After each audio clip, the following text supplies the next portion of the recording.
What you think about when you're born into a fire? Let 'em burn it out. Sell 'em to the richest buyer.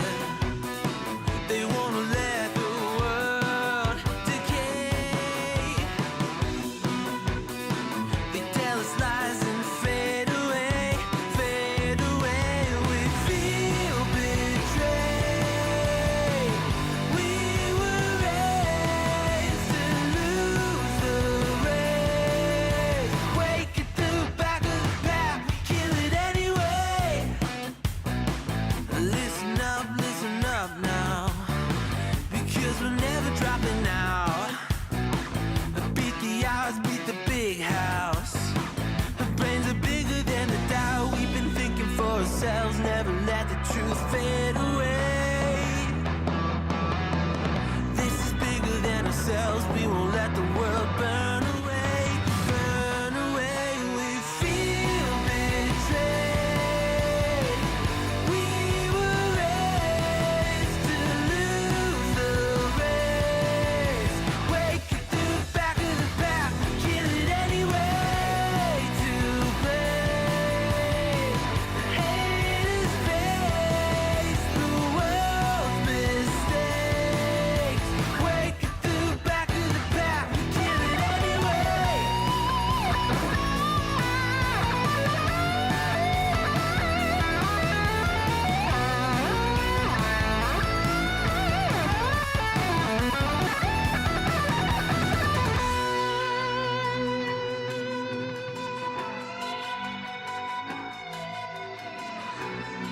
Yeah, hold on just a second. I'm still staring at links. Sorry, I stepped away for a second and then came back and forgot to put all the links out there.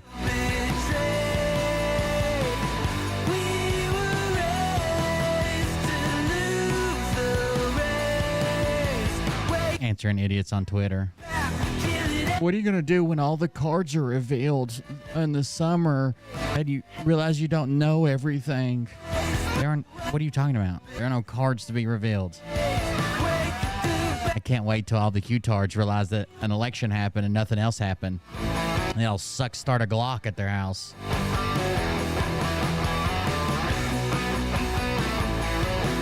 Sounds a lot more likely.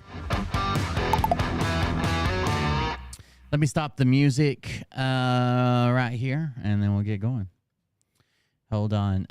So last night was actually my bad. I didn't realize that I weren't. So the night before, the stream before, whatever night that was on, the stream before last night, I had shut off YouTube early because we were playing something that was copywritten. I didn't want to be automatically demonetized because of it. And I forgot to turn it back on last night. So last night I didn't even know that the YouTube stream wasn't on. But thank you guys for all coming over to Twitch or whatever. I meant to put it on YouTube. I didn't realize it till this morning.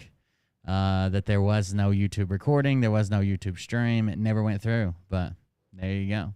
I just didn't realize it until this morning. So here we go. Let's roll the intro.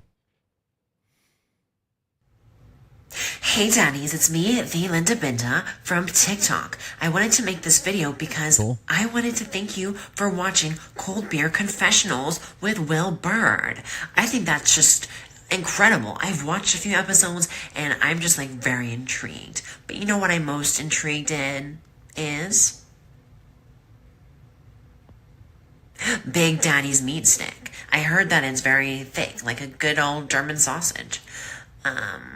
You know, Linda and her coochie loves that. Oh, never mind. Let's not go there. Anyways, I hope you have a good show and enjoy it as you can. There's a lot of weird things that go on, especially when it comes from the realm of Linda Bindaland. So, enjoy the show. Thanks for watching. Binda. Peace out. Welcome everybody. I'm Will Bird. This is Cold Beer Confessional. Thank you for joining us. What's up? Like I said last night, I didn't know the YouTube wasn't on, so I didn't send it there. I didn't really go check either. I should have checked and put the stuff on, but I was doing something when we first started the video. It doesn't matter. Either way, thank you guys for joining us. It's on YouTube tonight. YouTube, Twitch, Rumble. No Facebook. Still can't stream to Facebook, so we'll see how that works out. I don't know what to do with Facebook, right? I've tried and tried and tried. I've even talked to their customer support. I've talked to their phone support. I've talked to them through email. I don't know what to do. Everybody tells me there's no restrictions on my account. My account's fine. It doesn't have a strike. It doesn't have a restriction for live. It doesn't have any restrictions at all on it. It did months and months and months ago, right? Like 6 months ago, I couldn't stream there for a week. But that's been gone, obviously, because I was just streaming there a couple weeks ago. But when I when I try to hook up Restream or I send a live stream there, nothing happens. It doesn't go through. It just says failed to connect and nothing happens. When I go to just like straight up to Facebook and click start a live stream and go live now or whatever it says, when I go there, it immediately just takes me back to the same page. Start a live stream. It never gets past that. So I don't know what's going on. I don't know why I can't. The only reason I was kind of streaming to Facebook, I know there's people that like to watch there, but it's not enough to be worth the hassle. But I felt like I was going to keep streaming there because that's where my parents watch. So I thought, I'll keep up like the tradition kind of deal until they shut me off. So I don't know what's going on over at Facebook. I don't think they know how to fix it, or they're lying to me.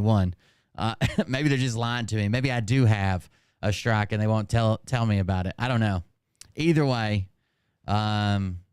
here we are. Facebook won't go. So the office was flooded when I come in today. In case you're wondering, I know I told you guys we are going to be back. The schedule would be a little bit better, but I come in today and the office was flooded. So our wash machine here at the office, we got a wash machine and dryer. There was never a spot for the wash machine. So they plumbed out the water, but they didn't plumb out a drain because there's like a utility sink right beside it. And it's got like this fancy thing that the drain hose goes into and like snaps down on the edge of the utility drain and like has like a clamp over it or whatever. And it just drains straight into the sink. Wait till it get home. She gonna be like, damn, shit, my God. Guess it doesn't matter if it's public. Jennifer Wickler about you 8 6-packs. Thank you very much. I appreciate it. That'll get you banned from the good lines. And no talking about Phil ever again. So anyways, thank you for the donation. Anyways, the wash machine drains directly into a utility sink and the trash cans beside the utility sink. And I guess somebody was throwing away like old dryer sheets, and one of them ended up falling in the sink, and that clogged the drain just enough to where the whole sink filled up and then comes spilling over the edge. So when I came in, it got all the way in, soaked into the carpet, like into the office. So like back there in the office is the bathroom, laundry room, a utility closet, shit like that. And it backed all the way up from there and into the actual office, right where my computer's at. There's probably water like a foot away from me. So at least they didn't get to the computer because my computer is on the floor. If we'd have had like an inch of water, we'd have been screwed. Anyways, thank you guys for joining us. I'm Will Bird. This is Cold Beer Confessional. If you want to contribute to the stream, like you just saw Jennifer Winkler, former member of Good Lines Den, then you can do that at coldbeer.fund, coldbeer.fund, coldbeer.fund. It's this website where all the links on the left are ways to contribute and help out the show. Buy me a coffee, join Patreon for extra content. We got to get Patreon back going this week. Gun and Bomber, which is the old donation link. Dono Clip, where you can record an audio or video message like Mort, Ramesh, or Yellow. We haven't had one in a while. Let me play one. Here's what Dono Clip looks like. Here's an audio clip. Don't you want to donate? Don't you want to? Go to coldbeer.fund. So that's Yaller Nuts doing her rendition of the songs that she rewrites and sings for us. You could do that. You can record an audio or video. I think the minimum's like $2 or something, and it plays on the screen as long as the mods approve it and it doesn't violate TOS somehow. You're not on there screaming slurs or something. Then you can do audio or video. That's Dono Clip. And then at the very bottom is this yellow donate button. It's like a private donate button. We got a couple donations through that last night, so thank you for that. Q Idiot and the other one's Trey. So thank you for that. I appreciate it. That's how we pay the bills around here, I guess. What have you guys been up to? Anybody else's office flood? Just me? No? Oh, wow.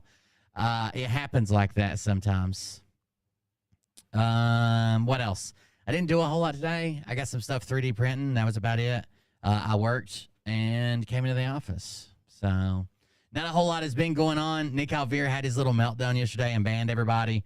And now all the chats are in the fallout from that, I guess. I was right the whole time, so I don't have any apologies to make. I don't have any corrections to make. I was right from the beginning. Now they're just now realizing that I was right from the beginning. But instead of saying, "Oh, he was right from the beginning," they just suddenly start screaming that, "Uh-oh, you sound a bit buzzy." He's a robot. Oh, did something happen? Did something change? Hold on. Has it been like that the whole time? Yeah, I was right the whole time, and I don't know what they've got going on. Let me see.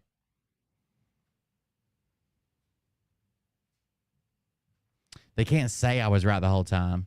They just have to say that I was paid off by Phil. Mic check. Mic check. Sounds fine here. Mic check.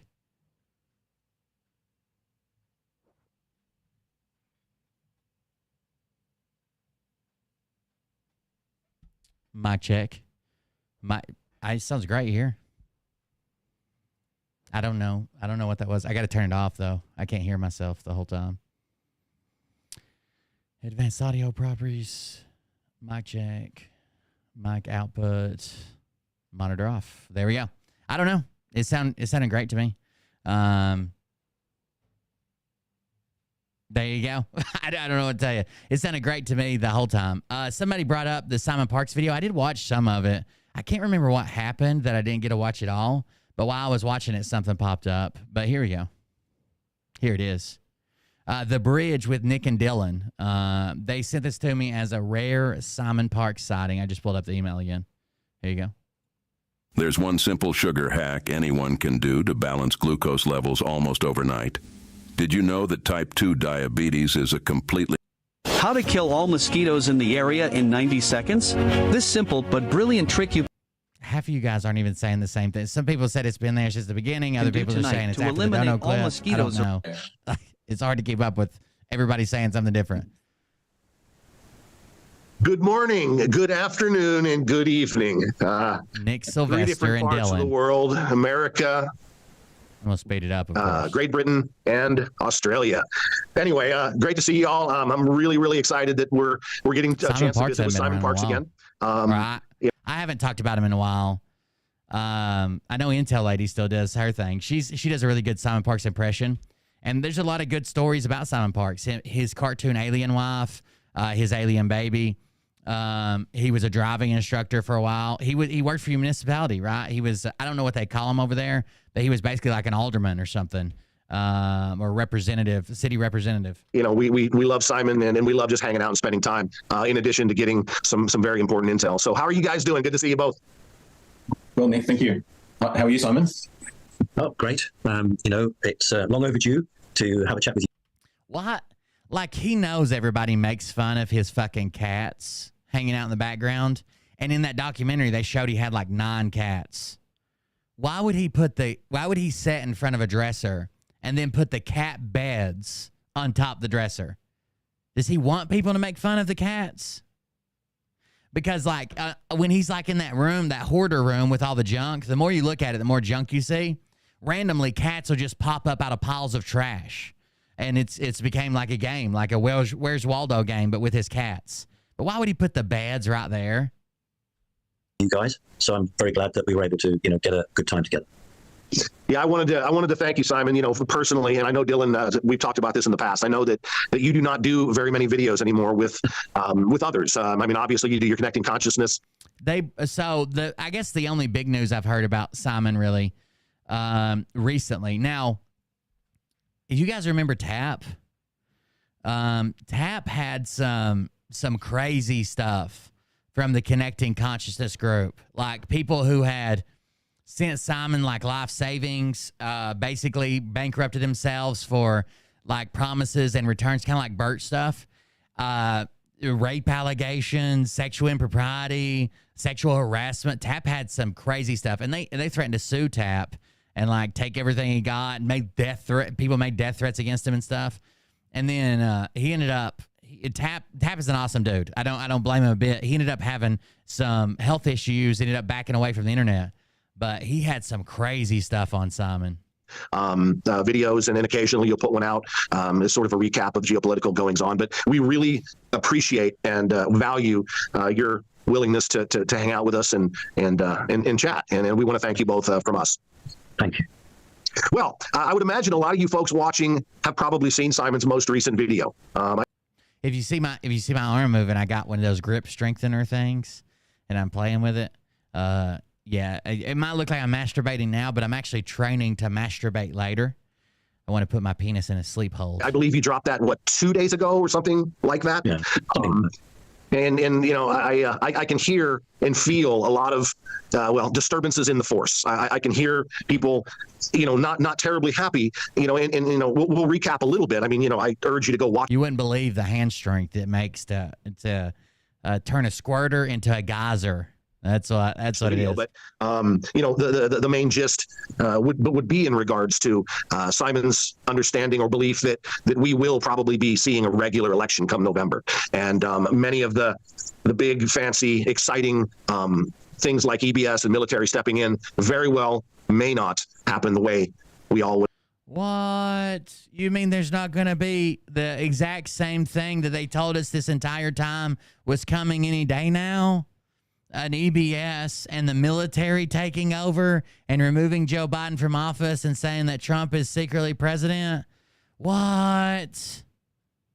Would have maybe hoped or thought over these last 4 years. And we will get into some questions. But we wanted to also, before we started, we wanted to sort of explain how the geopolitical and the spiritual, the consciousness, the ascension of humanity very much ties in hand. One cannot be with the other. I know I know most people are either on one camp or the other, and they don't like to mix. They don't feel comfortable.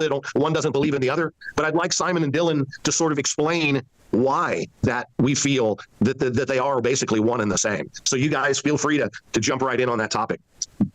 Yeah. Well, my question to you, Simon, is obviously, based on my level of awareness, and this is mine, this is the level of awareness that I own, this physical vehicle.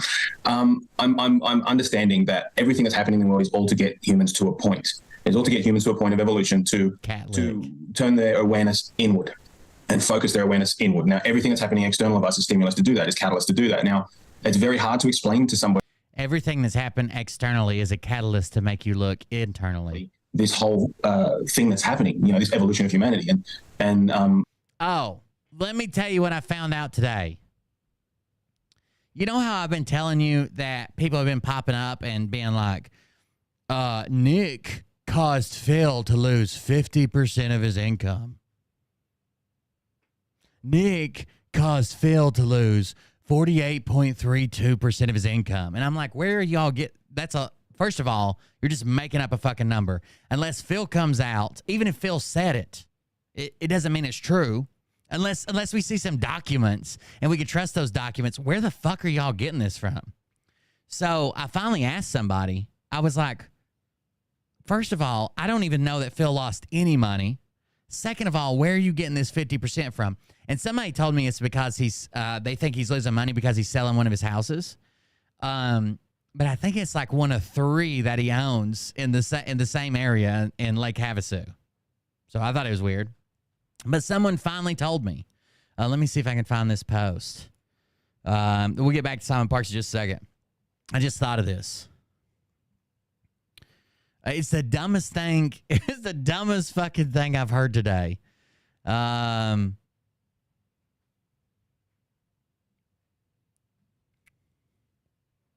I saw it first thing this morning. I'm like, are you all fucking retarded? Are you all fucking retarded? Here we go. Cap cut. That's not it. All the grifters, in my opinion, are guilty of something. The list goes on and on. Okay, here we go. So this person, Melanie Norman, yesterday on one of my posts, and she's not the only one. There's a bunch of them.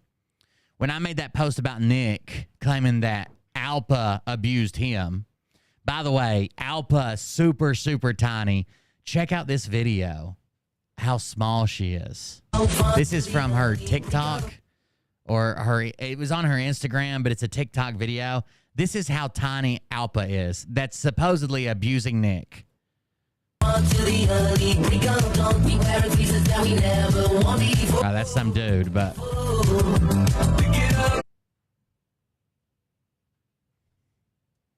this is supposed to be abusing Nick.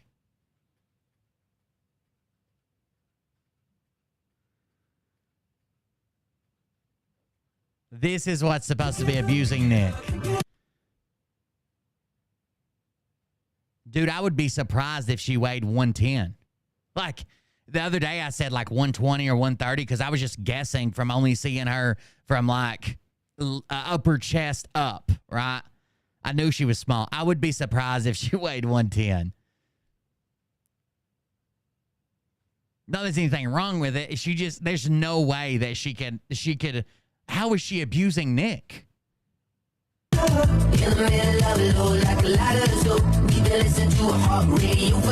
Is that a 20-inch block? Hold on.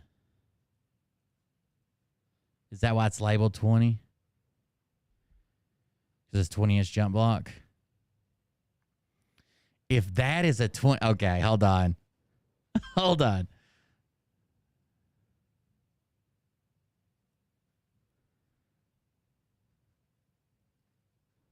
We're gonna do some maths because she is short. Okay? She is short. This is how we figured out Nick's height. If that is a 20-inch box. Holy shit. Okay. We're gonna use the foreground, and what we'll do is we'll do this. All we need to get is this front corner. So that's 20 inches. And then we need to, let's add new layer. We're working in this layer, though. We want to edit, copy, new layer, edit, paste. So we got 20 inches. Now we're going to put the camera together. Now we got 40 inches. New layer, edit, paste. Now we got 60. We can just do this because they're all the same size. Now we've got 60 inches. 60 inches. She's like, okay, if this is 20, she's like 5'3". Because 20, 40, this is 5 foot right here. Right at the top of this flashing bar. I can zoom in some too. So this is 5 foot right here. She's 5'3", 5'4", maybe. I don't even. Does she weigh 100 pounds? She might not even weigh 100 pounds. This is who's abusing Nick Alvear. Nick Alvear. Are you kidding me? That woman that you just saw on screen is abusing this man.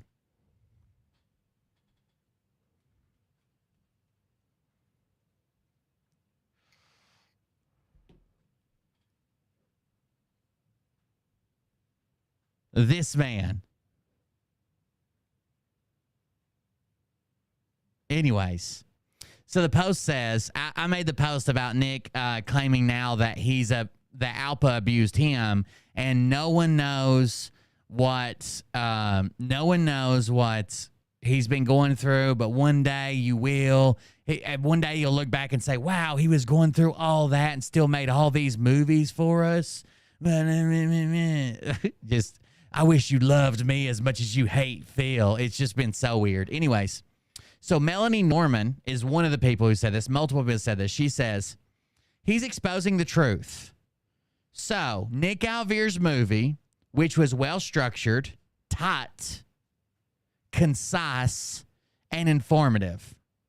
I'll agree with all of them but tight. I don't know what that's supposed to mean. He definitely impacted Phil. Then she puts, in parentheses, Phildo Godlewski, whose language has significantly changed over the last 10 videos. Phil's income has been very reduced by 50% or so. Where do they get this 50%? So someone else said, and you know his income has increased by 50%, or they meant decreased, 50%. How? And I've recommended everyone watch the movie from the start of all of this. That doesn't excuse Nick's behavior. And the numbers on Phil's income, you're just making up. There isn't any proof he has lost any money, much less 50% of his income. This is just not backed up by anything at all. So then she says, this is from Cliff High. Now, you remember Cliff High was the guy who's like, I've worked with this specific phone logging software, and when it says that blah, blah, blah, that means the phone, and we found out that was a fucking lie, 100% a lie. Because we heard the testimony of the guy who actually was taking, or we saw the written testimony of the guy who was actually taking the text messages from the phone, and he said what it actually means is the cable wouldn't work, so they had to do it manually, right? They had to have somebody read the messages, and they had to type them out, transfer them manually. Because the system that they were using to just plug the phone in and pull all the messages, it wasn't working, right? The cable, something's wrong with the cable. So he lied about that. Now this is his lie. So she says, this is from Cliff High. And someone says, and you know his income decreased by 50%. How? And she gives me a quote from Cliff High.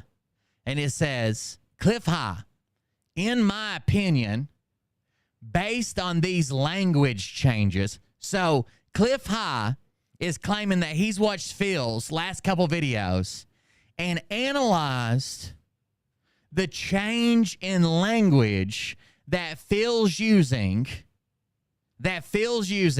in his videos to estimate that Phil's lost 50% of his income. Listen, in my opinion, based on these language changes, Phil's income has been very reduced by 50% or so. In my opinion, given my assessment of Phil's personality, he will be compelled in his next videos to puffery about how this is not the case, that everything is just fine with him. So I told this lady, I was like, this is the dumbest fucking thing I've ever heard. Congratulations. Even if he would have said, based on his language changes, I think Phil is losing some amount of income, would have been a guess, right? That would have been a stretch. He's not a language analyst. He doesn't do anything with cell phones. He doesn't do that, right? Even just saying like, oh, like I'll do sometimes. Phil seems flustered. He must not be making money. Phil seems like he's on a rant. He must be upset about something. That's still a guess. But based on these language changes, I think Phil is losing any income would be a fucking guess, much less putting a fucking percentage on it. How fucking dumb. He's just telling people what they want to hear. Remember when he said he was an expert on the cell phone program using the 2010 case and claimed that cell phone not recognized by the system meant that the phone had never gone through with the system before? Yeah, that was a complete fucking lie too. From Cliff.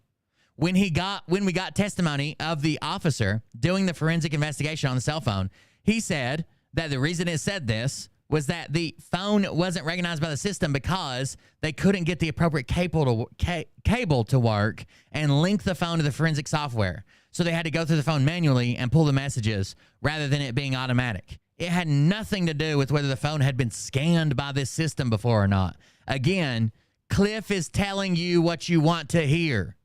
No one is watching someone's YouTube video. And by the way, I love how he stuck that little if this is true, in the next couple videos, he'll say it's not true. Because he knew that people were going to run with this. Oh, Phil's lost 50% of his income, and post it everywhere. And then as soon as Phil says, 50%, I've lost 50%, no, I haven't. Then they're like, see, we knew it. It had to be true because Cliff said if it was true that he would say it wasn't true. How fucking stupid. Oh, Cliff High, everybody. He left a comment. He'll probably leave a comment on this video on Rumble. He left a comment last time I mentioned him on Rumble. when I said I don't trust a fucking thing that Cliff High says, especially about the cell phone. Especially about the cell phone shit. You know, the guy's like predicted the end of the world like 3 or 4 times and all kinds of other stupid shit. And he always has a spin on why he's right, and his computers are right, and his simulations are right, and his algorithms are right. But it's always a spin. He's never been right on anything. But he left a comment saying, "Oh, I heard you were sick in the last couple of videos and losing your voice. That's from your vape. There's studies that show that vapes, blah, blah, blah, blah, blah." But I guess he didn't watch enough of the show to realize I'd had the flu for the last 11 days. So these researchers are next level, guys. Next fucking level. You know, I attempt to explain it every week. I attempt to talk about it every week, but it's still, for a lot of humans, it just doesn't make sense. And then we get sort of stuck in this, well, I can't say we get too frustrated, but there are moments of frustration on our end because we're beginning to understand who and what we are and why we're here and why we're experiencing the things as a humanity that we're experiencing. So I really love a perspective from you because I don't get to hear a lot of that. Yeah, so go for it if you can. Thank you. The answer is very simple. The White Hats believe that they are the custodians of humanity. They believe that they have the right to try and direct the human race away from evil. They're getting support and assistance from a number of different areas. So is he down in the White Hats now? They don't see it as, when he's saying they think it's their prerogative to lead us away from evil.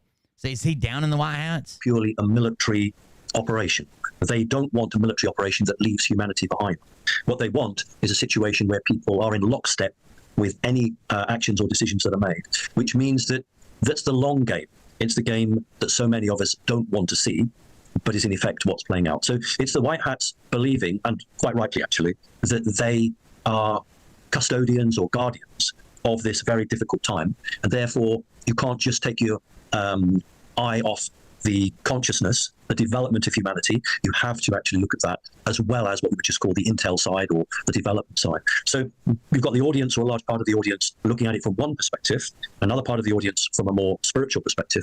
But the White Hats are looking at both aspects. Let me see which one it is. And that's why we cannot divide. Is it Q Into the Storm? Is that what you're talking about? Yes, I watched it when it came out. Actually, when it came out, somebody lended me their login stuff back then. It's like it's a multi-part, right? It's a few different episodes. Let me see. Let me make sure this is the one I watched. 6 episodes. Forces behind Q is conspiracies fueled by QAnon. The rivalry between Fred and the Watkins intensifies. 8chan is relaunched as 8chan. Yeah, I watched this. It's actually pretty good. Spirituality from physical action on the planet. Yeah, so what I'm hearing there, Simon, is basically this reference to White Hats all the time. What you're explaining there is covering spirituality, covering the cosmic era arena, and also covering geopolitical. We're not just talking about generals here. We're not just... Yeah, this is the... hold on. This is their thing. Their little logo. It's like a rabbit hole checkerboard with a red Q on it and a white rabbit right in the center. Yeah, I watched it when it came out. It was decent. Talking about presidents. We're actually talking about, we're talking about entities that inhabit other space-time, other dimensions, other densities. We're also talking about people that are on planet as well. So the term White Hats are all-encompassing by the sounds of what you're saying. This is a group effort from on and off planet, and it's not just a group of ex-military or secret militaries as well. That's what I'm hearing. Is that kind of what you're saying? Yes, the problem is that many audiences love to hear about generals, but when we talk about intelligences off the earth, they just switch off. They aren't at that level yet. You're correct. When I talk about White Hats, I talk about everything from intelligences that align themselves with humanity, but aren't necessarily physically here with us, right through to veterans, to serving military, and indeed a large number of civilians. Okay. Who do you think's providing all the science? Who do you think's providing all the intel watching? It's civilians who are contracted to the White Hats just as much as serving military. So when I say White Hats, it's basically the good guys who are either in the program or have been approached to join the program to push through this quite. So White Hats are anybody who's in the program or have been approached and asked to join the program. Dramatic change. And what I say to people is, what's unfolding now is more technically demanding than the D-Day landings in 1944. So this is harder to organize what's occurring than the D-Day landings. And I think that helps to put it into perspective for people. I think, guys, I think it's absolutely crucial that the connection is made in this broad white hat term. They could be called the white hats, the alliance, the Earth Alliance. There's a lot of names, there's a lot of terms that people get wrong, that people get confused about, or some don't know about it at all. And it's crucial. I mean, we're not right now. We are not. We're going to skip around on this. By the way, we are not speaking to the people that are asleep. They do not listen to us. It's crucial with the size of the groups now, of the Anons, the Patriots, the Truthers, and all of the people. What do you guys think is going to happen when the elections go off without a? Do you think most people, if Trump wins, do you think most people will be like, "See, I told you, they just had to make it look like they couldn't make it look like a hostile takeover. They just had to make him win."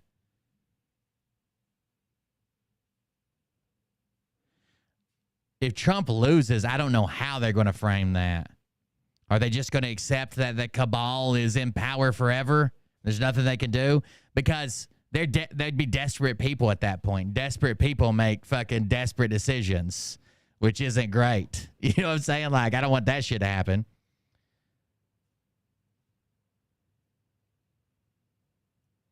There's a lot of them that have invested years and time and relationships with family members.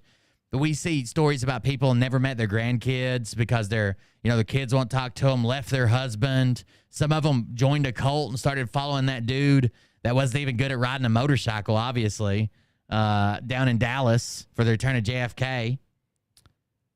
Protzman.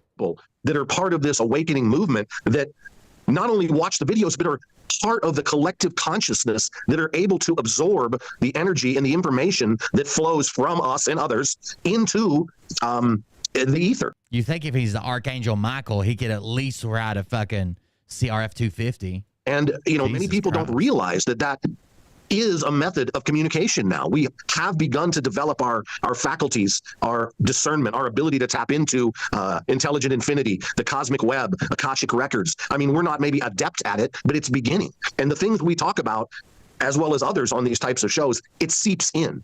So we are, the three of us, saying that, yes, the military, the geopolitical, as well as other entities such as Galactic Federations, such as Andromedan Council of Five, the Intergalactic Confederations. There are many, many different groups and entities out and inside of the planet that are working with the White Hats. And it needs to be talked about. It need not be taboo or, people will think you're loopy if you're talking about this. How many years are we going to continue going on and ignoring maybe the most important piece of this? You're up, Simon. Well, the thing is that, I would say that a term that's not widely known, and the Americans love it, the White Hats love it, is the Federated Earth Alliance. Because there are a number of groups. The Federated Earth Alliance. That's what I was thinking too. I'm glad he pointed that out. That's exactly what I was fixing to say. That under normal circumstances, these are off-planet groups, would not be involved. But what happens here on this planet will have an enormous effect in other dimensions, in other realms. And they've understood that the battle for the much wider war is here on this Earth. And so there are a number of very intelligent, human-like or human-thinking beings that have decided that they will no longer sit on the fence. They will actually actively become involved. But they're a one-trick show. What that means is this is united. Under normal circumstances, a lot of these groups would not have anything to do with each other, but they are united to defeat the evil on this Earth, and then they'll go back to their own separate ways. So, but this is a topic that, for most people, is just a step too far. They just can't get their head around it. But what Nick said, I must just pull up before I stop on that. It's 100% agree with you. Not only is consciousness a form of communication, but it is a vehicle to change things. Now, if 1 million Americans sat down on the floor at the same moment and had an affirmation, had a thought, a wish, that would happen. What the evil people have done is try to break humanity up. So we don't work as a group, we're all individual. But if millions of people at the same time were to wish or think something, it would happen. Because if 1 million people at the same time just wished or thought about something happen, boom. It'd be all over. That'd be all she wrote, boys. That'd be all she wrote. Jesus, you guys are really bad at slots. You guys are really bad at slots.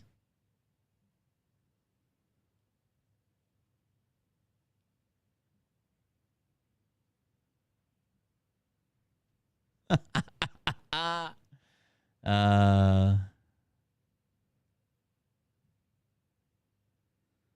right, I'm going to turn up the winning percentage for you guys. Now you can try. We are all connected through consciousness. We can change it. You know, my organization is called Connecting Consciousness because those of us who get this appreciate that we can change for the better the world if enough of us believe. So, Nick, you're absolutely right. Sure they are. Sure they are. There are tons of states are just coming out and saying the election was cheated. That's just not happening. I know your audience, Nick and Dylan, I know your audience is pretty switched on, but there are a number of talk show hosts out there where they're not at that level. So you have to keep reminding me that your audience is at that level because I'm holding back because I just upset people too much. They want to hear about, you know, what jet aircraft have done and what happened in Ukraine. They're at that level, and that's fine, but it's not the whole picture. Okay. You know, our group is probably as far advanced as any in the truther realm. You know, I know there's some spiritual channels out there that might be a little further along, but these guys, they want what you're able to give them, and it would be appreciated to not hold back, not worry that they might, you know. So okay, let's take that train of thought and let's answer a few questions. Yeah, sure they both are. Geopolitically and spiritually and connect the two. Because what states? Name them. Name them. Name the officials that came out and said 100% election was cheated in the state of blank. We've already said it just never happens. You know, obviously, going forward, knowing that link me to it, that are making these decisions encompass very intelligent, advanced intelligence. They've been through this before. This isn't their first. They just let it roll on. Had they taken a more robust action, it probably would have worked, but the damage caused in that would have been catastrophic, and therefore they decided that Nino? Yeah, Nino. So, okay, here's the weird thing. A lot of people, there we go, shut up. They really are, guys. Every day the states are coming out and say, shut up. Where? Arizona. The people who went to do Trump's audit of Arizona couldn't even get their own numbers the same and eventually had to give up. Anyways, there are a lot of people that never say the word Q, and if you approach them with like, hey, you're a fucking Q-tard, or yeah, this Q nonsense is all bullshit, blah blah blah, all that stuff. When you go with these people, they'll say, I don't believe in Q. I never say Q. I don't even say that. I don't even know what that is. I don't never talk about it. But they share every conspiracy that every other, and they just call themselves like the dedicated MAGA people or whatever. They share every conspiracy. That's 100%. That's not true. Georgia and Arizona, no one with any credibility has come out and said the elections were stolen. They were cheated. 100%. They haven't. No one with credibility. You're just wrong. Anyways, they won't say the word. A lot of people won't say the word Q, but they believe everything that if you had a Q handbook and it had the conspiracies we believe, they have every matching page to it, right? They just don't say the word Q. They'll even go into like, oh, Donald Trump's going to do this and he's going to come back. They'll even believe the military's in charge of taking over Joe Biden. They're like running the country and going to take Joe Biden out of the White House and blah, blah, blah. But they never say the word Q. And if you come at them and say, don't be a fucking idiot. That Q stuff's bullshit. That Q stuff's bullshit. They'll be like, I don't believe in Q. I'm just a patriot. I'm not wrong. This would be national fucking news. It would be on every goddamn station. If the state of Georgia, in its official capacity, came out and said, the election was stolen, just too late to do anything, it's not like I'd miss it. Go back to someone's blog who told you that the official stance of Georgia, that they play the long game. And that's why I did the video a couple of days ago talking about we're looking at an election in November.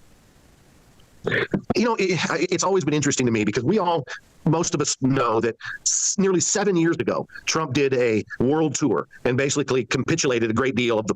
Almost every president Almost every president their first term comes in and does a world tour. Depending on what's going on when they first come in, they go out and see foreign leaders, right? Probably the most laxed one has been Joe Biden because he was already the vice president. He's already been on this world tour. He's already met a lot of the world leaders. Planet leaders of other countries. I mean, even the Queen, the Pope. Elimination of the 13 families. The underground evil. I remember Charlie Ward talking about it years and years ago. And with the understanding of the removal of all. Trump doesn't even believe the election was stolen. He just keeps repeating it. There you go. Oh my God, there's a Biden group. There you go. You either have to believe that Trump is right and every fucking state was stolen from him, or you have to be a Biden group. These massive key pieces, the leader of the leaders of the cabal. How 7 you years can leave. Later, I don't care if you like the show or not. Bye. 6 years later, did they still, the bad guys? You're not going to come in here and be wrong. Without all of this leadership, like you're right. Without the Bushes, the Clintons, the Obamas being around, how did they still manage to have that? I did turn up the slots to where you'll win more often, I guess. I felt bad for you. It was a 50-50 odd, but you guys are losing so much power, Simon, that we were not aware of. Well, I remember the sword dance that they did. I appreciate you sticking around, but there are a lot of claims. There seems to be a lot of people that come forward, and when they first say something about what they saw, you're like, oh shit, if that's true, if that's true, that would be cheating. That would be this, that would be that, that would be whatever, right? None of their stories ever check out. Ever. None of their stories ever check out. Even Rudy Giuliani had to pay money for the lies that he spread about those 2 election workers in Fulton County down at the the Coliseum or whatever they're working in down in Atlanta. He had to pay money for lying about them, claiming that they were cheating or running ballots more or had secret ballots under the table. He had to pay them off because he lied about them. Maybe for Trump, which was the highest accolade they could pay him. I remember the Queen having to be kept waiting for Trump and walking 3 steps behind him. But what Trump gained was the agreement of heads of state and heads of government. What he did not. Everybody. So I don't know about everybody. A lot of people, when it first happened, were like, oh shit, for real? Like, can this really happen? Somebody can really come in here and just fucking manipulate the vote, steal the vote, fucking do this, do that, and win. Like, I even thought that. Oh shit. They're claiming that these ballots were something different, or these were run twice, but every time I investigated every single claim, it turned out to be bullshit. Agreement was with the demonic evil forces that work through some of those individuals. They're incarnate, and they operate from the lower 4th dimension. They enact themselves here on this planet, and therefore you can't come to an arrangement with them. You have to destroy them. Even right now. So his lawyer submitted. I know people are going to scream, this is what's wrong with Will. He's a liberal or whatever. Hell, I voted for Trump. I fucking campaigned for Trump. I don't know what you want me to do. And I voted Republican all my life. I don't know why Dr. Z says I'm a registered Democrat, which is, in fact, he was registered as a Democrat. He doesn't vote anymore, but he was registered as a Democrat. Anyways, it just none of these claims seem to add up. When even now, when he's facing all this legal action, his lawyers tried to. Basically, they were saying that Trump knows that the election wasn't stolen, and he continues to share this rumor. Like, he's been told by analysts and people in the know and the Secret Service and researchers and his own attorney general. Everybody's told him this isn't true. That didn't happen. And as their motion, when they submitted their motion, they said they quoted these well-known verified studies, and there was 3 studies that they put in there. And out of all 3 of those studies that claim that the election was stolen, and this is what Trump was looking at when he was relaying that information and saying the election was stolen, all 3 of those studies, none of them are published and none of them are verified. Not one of them. One of them doesn't even seem like it exists. The other 2 seem like they were, if Trump has them, he's the only person in the world that fucking has them. Because you can't find them online, you can't find them cited, you can't find any peer review, you can't find any data for them, you can't find anything from them. You have to bottle them up. So what the public saw with people who could understand what was happening was that heads of government were, being very. We covered it. We covered it on the show when he made his submission. Hold on. I can get you a link. Trump.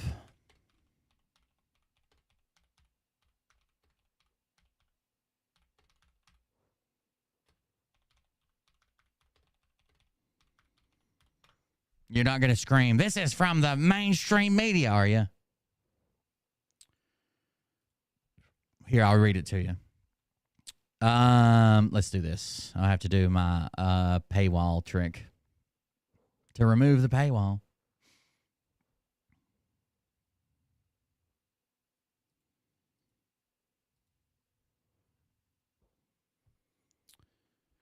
Trump's a doozy of a filing on voter fraud.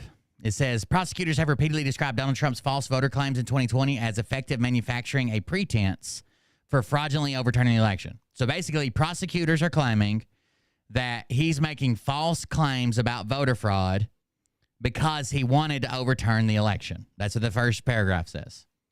Special counsel Jack Smith said in his indictment of the former president that fake electors were meant to create a fake controversy. So if you don't know, they illegally, technically illegally, got people to swear in as fake electors, even though they weren't supposed to be. And they knew they weren't supposed to be. Fake electors were meant to create a fake controversy that could be used on January 6, 2021. In a new filing, now this is from Trump's lawyers, okay? Trump's lawyers are filing this. In a new filing, Trump's legal team appears bent on helping prosecutors make that case. Trump tucked into Trump's latest legal brief, and I've got the legal brief right here, in his appeal for presidential immunity in his federal January 6 case is a remarkable citation. Trump's lawyers refer to a social media post from Trump the same day of the filing, Tuesday, which links to reports from unnamed sources running down various voter fraud claims. The filing cites the report to argue that there remain, this is a quote, vigorous disputes and questions about the actual outcome of the 2020 presidential election. So even Trump's legal claim is not that the election was stolen. His legal claim that he says he can back up, he hasn't proved it yet, but he says he can back it up, is that there remains disputes and questions. So even he can't say it's 100% done, okay? Then we get then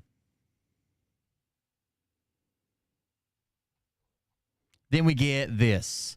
The report, to put it lightly, is a mess. In fact, and here's the report. I'll pull it over here so you know I'm not just lying. There's the actual report. It says, to put it lightly, is a mess. And the fact that Trump's legal team would see fit to include it in a filing would not seem to augur well for his defense. The report begins with a series of astonishing and false claims. Quote, in actuality, there is no evidence that Joe Biden won, is one of the claims. Its first paragraph concludes. It then recounts how Trump led in key battleground states on election night and maintains that as of that point, before millions of votes were counted, mostly mail-in votes, right, absentee ballots, before millions of votes were counted, the election was over. But even Trump allies had acknowledged before the election, and this was a thing, listen, before the election, that we were told to expect an early Republican lead, and then there would be a lot more Democrat votes coming in later through mail, right? Because Trump told people not to mail in your vote. He told people that he wouldn't trust it, and they shouldn't either. So the people that were doing mail-in votes are typically more Democrat votes, plus even more so now that Trump told them not to. And we were warned about this way before the election even started. This happens all the time. But even Trump allies had acknowledged before the election that votes arriving later from populous and heavily Democratic areas would create an illusion of a Trump lead. This is called a red or blue mirage. There is nothing suspicious about how those states flipped as time went on. The introductory paragraph also includes a footnote that says Arizona, quote, was fraudulently called for Joe Biden by Fox News. Was fraudulently called for Joe Biden by Fox News. What does this have to do with the election being rigged? Fox News is news. They don't actually call the election. They're not the people that decide. What does this have to do with it? It has nothing to do, literally nothing to do with it. Okay? Literally nothing to do with it. But it's a claim that had to be put in here. On election night, a network calls on any given race do not determine the election. They could have called Arizona for Santa Claus, and it wouldn't have changed the votes.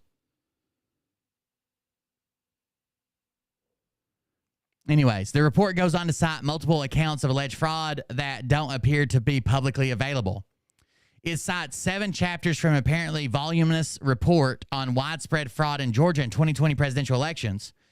No author or link is provided to this study, nor does a report with such a title appear in a Google search. So Trump is apparently the only person that even has this study. If it's that important, don't you think everybody should have this study? It's not even available. It also cites a 2023 claim from a woman named Kim P. Brooks featuring titles that Google doesn't recognize either. Ditto, a report from a man named Joseph Rossi called Risk Limiting Audit Spreadsheet Analysis.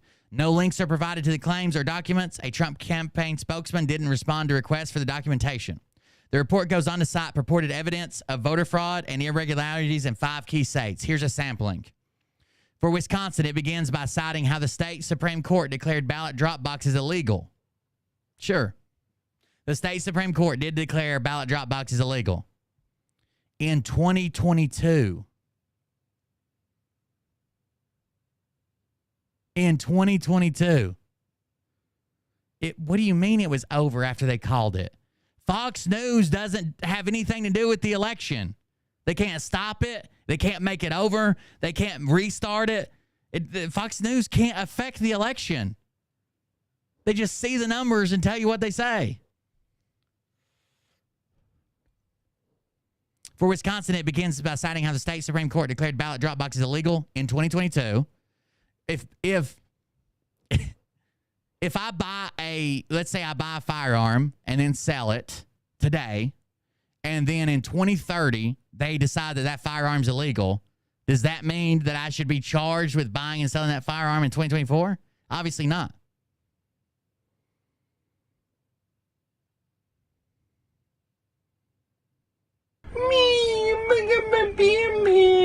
Thank you.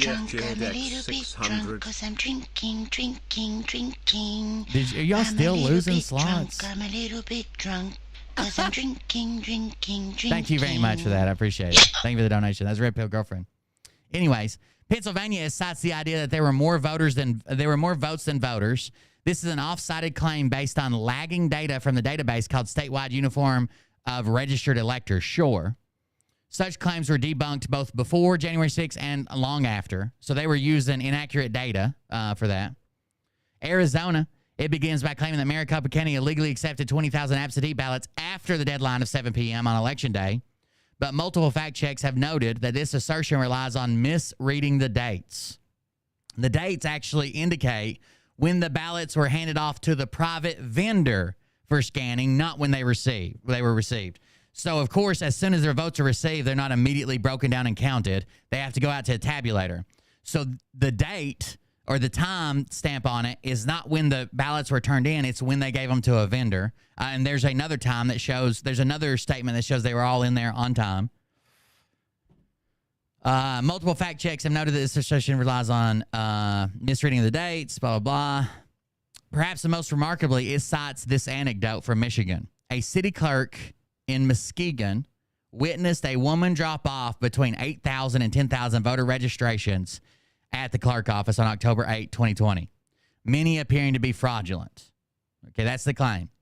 A city clerk saw another woman drop off between 8,000 and 10,000 voter registrations at the clerk office on October 8th. Now, that sounds sketchy as fuck, right? Many of them appear to be fraudulent. That is sketchy. We've already known that these registrations were caught even before the election. So this was a known story that this woman did this. and they caught them. None of these votes were counted.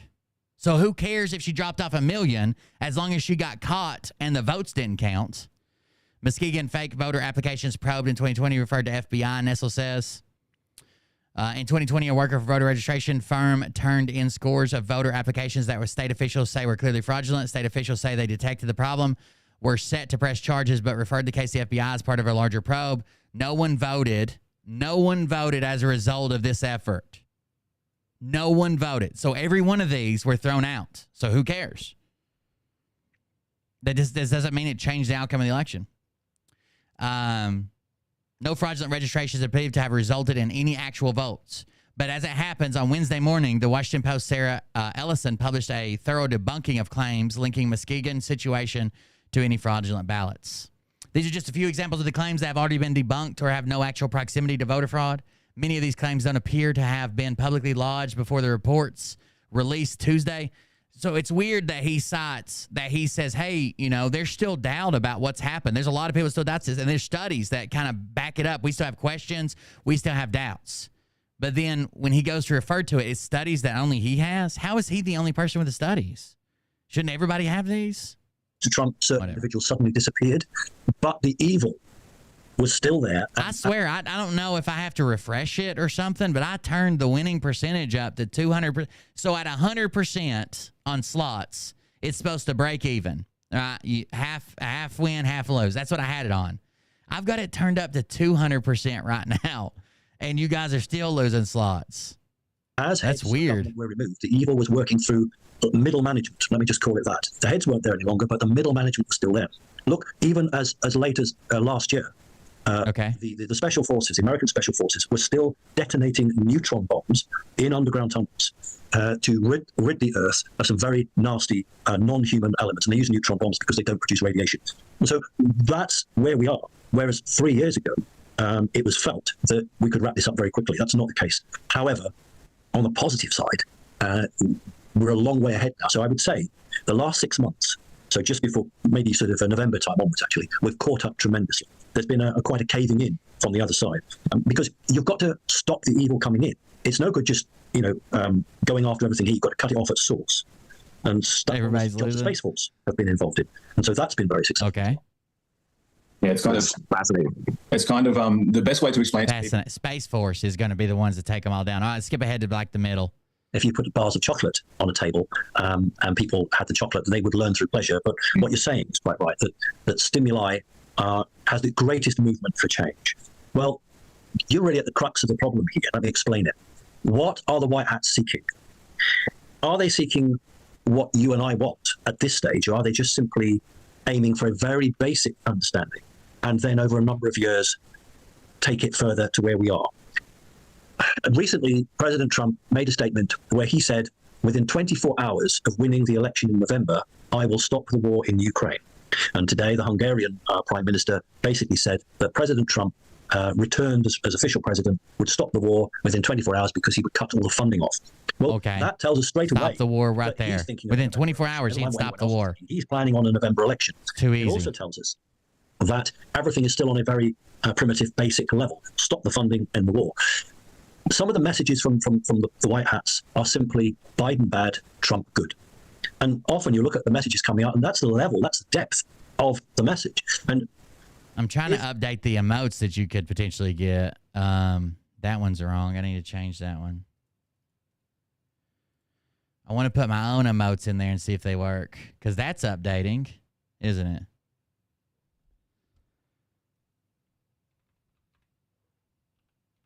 I spelled the glasses one wrong.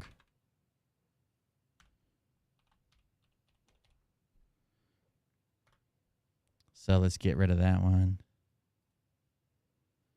Saved. Okay. I'm trying to change the emotes so like when you guys play slots, my emotes will pop up instead of these other ones, which would be cool. Wouldn't it? Well, imagine if you get 3 sea hags in a row. Oh, it doesn't look like they're working though, does it?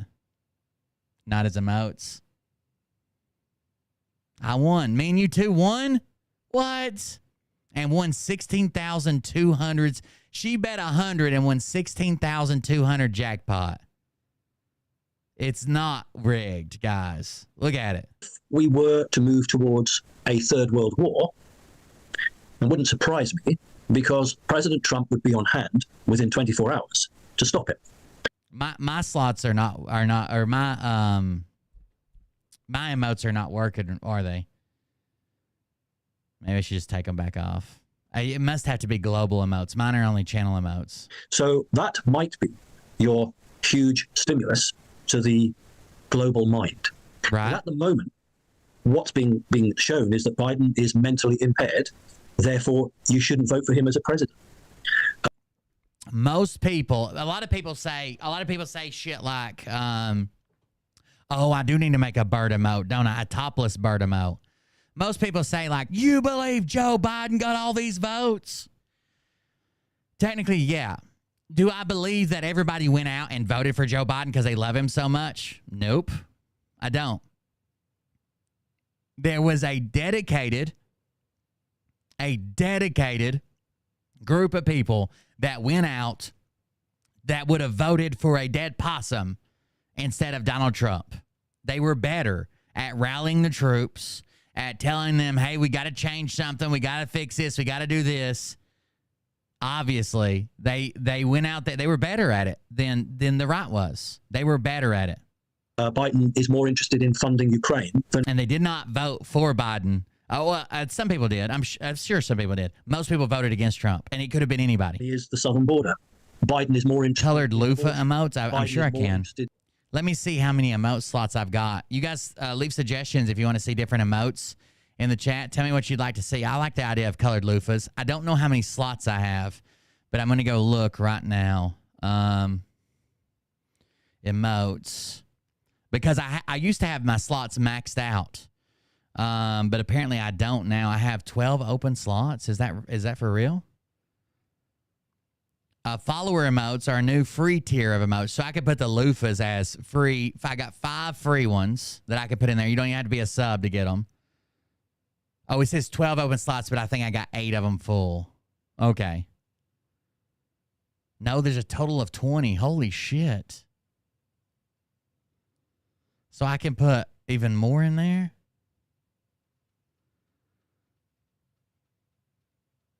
Damn. This is all new stuff they added. I used to have them maxed out, but they have to be approved too. I'm gonna make a topless Bert for sure. In transgender policies.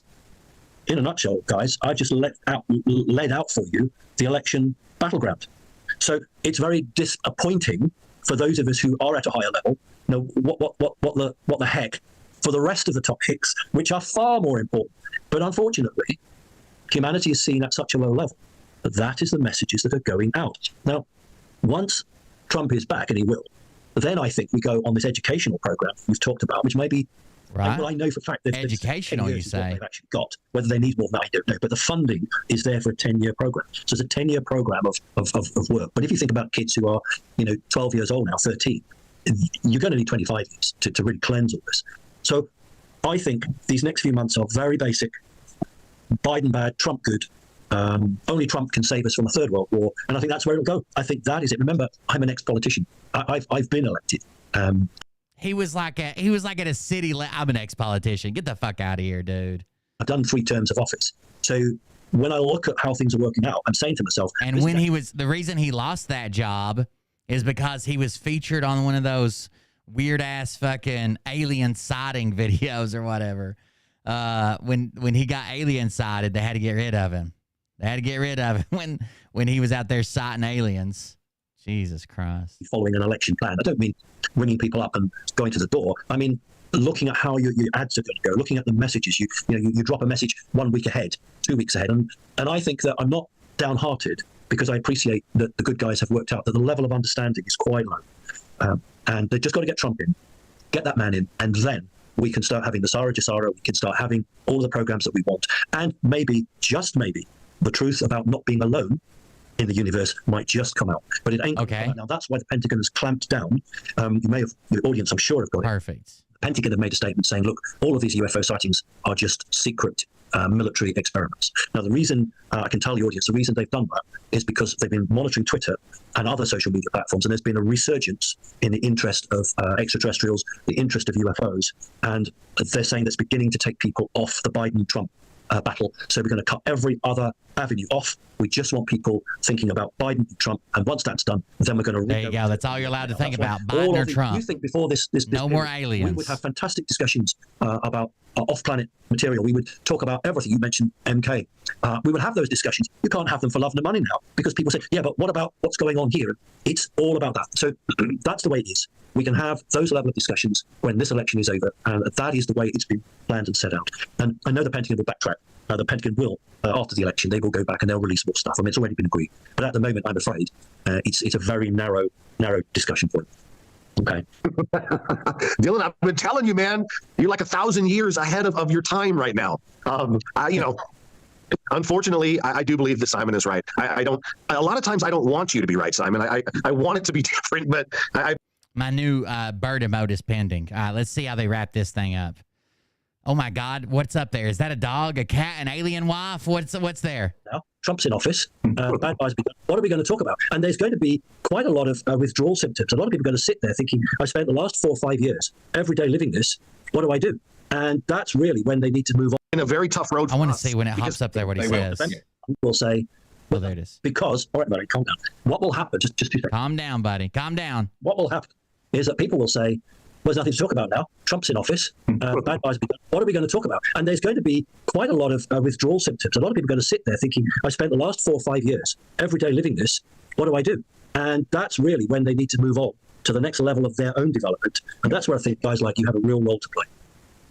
Yeah, that's the point. I keep hearing for 4 years I've heard cleanup crew, and then my knowing always says, it basically says to me all the time, it says not now, not now, not now, not now, and it's still saying not now. We're not ready for you. Not far to go. It isn't far to go. But the worst is over. That's the amazing thing. The worst is over. But you run a race, and you know that. It's weird that some of the people they made most famous with this movement are not U.S. citizens. The Marines are like this. You don't Cat dog. One fine day with a woof and a purr, a baby was born in cause, little sir. What? It told Rob P, you suck. The slots is getting wild. So if you've got a race with 10 guys and 2 are lagging behind, you don't go off. You've got to wait. You've got to go back. You've got to get them. You've got to bring them across. And that's what real companionship is about. That's what it's really about. So what we're doing is waiting for the ones behind to catch up. And that's the difference between evil people who wouldn't. They just go across the line and get their first gold medal and off they go. But if you're here for people, you've got to get as many across the line as you possibly can. So thinking about... It told Legend to eat shit. Calm down, Slots. Jesus. The Marines is a pretty good one. Awesome. Well, I mean, I know for myself and for Dylan, I mean, we just enjoy the time spent together, spent with you, spent with like souls. You know, we're not into the whole, you know, we need more viewers, or we don't care about that. We want to help anyone who wants to be helped if we can, and that's everybody. We'll help anybody. And we really appreciate that's you what we're here for being who you are and your time. So thank making a career out of literally podcasting nothing. All the podcasting nothing.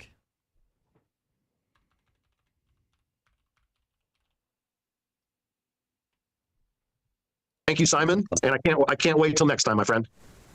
Thank you, Simon. I'm very grateful for both of you. Thanks to both of you. God bless, and just keep going, and we'll get there. If you have issues with the laws or the way an election's handled, that's something you can go take care of that. You're great. Go have at it. But if you're just saying that people cheated the system, you're gonna have some type of proof. Doubt about it. See you later. All right. Bye-bye. Bye-bye.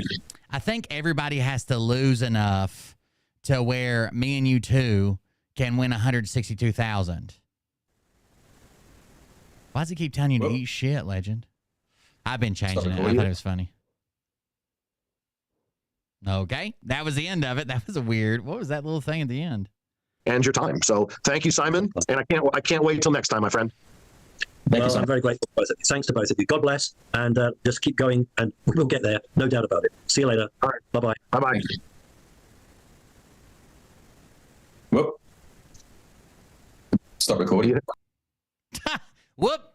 Stop recording. Simon Parks is back, everybody. Thank God. Has anybody checked on Charlie Ward lately? That's someone else we haven't covered. I always left that at first I covered them, and then I decided that I'm going to leave like the English YouTubers to the English people. And Intel Lady and the people that were covering it. But M's no longer around, I guess. At least he doesn't stream anymore. Intel Lady's still around. I want to have Intel Lady on the show, but I'm still I'm having a cool down period.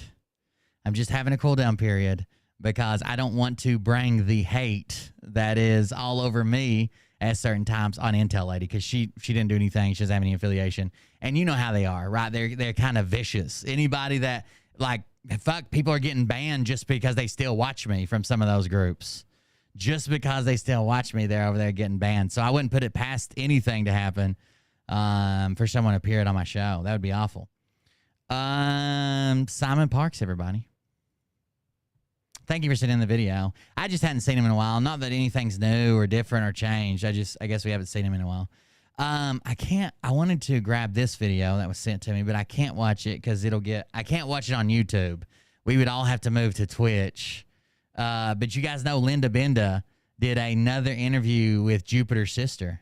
Did another interview with Jupiter's sister, and I heard it's pretty good. I have not watched it either.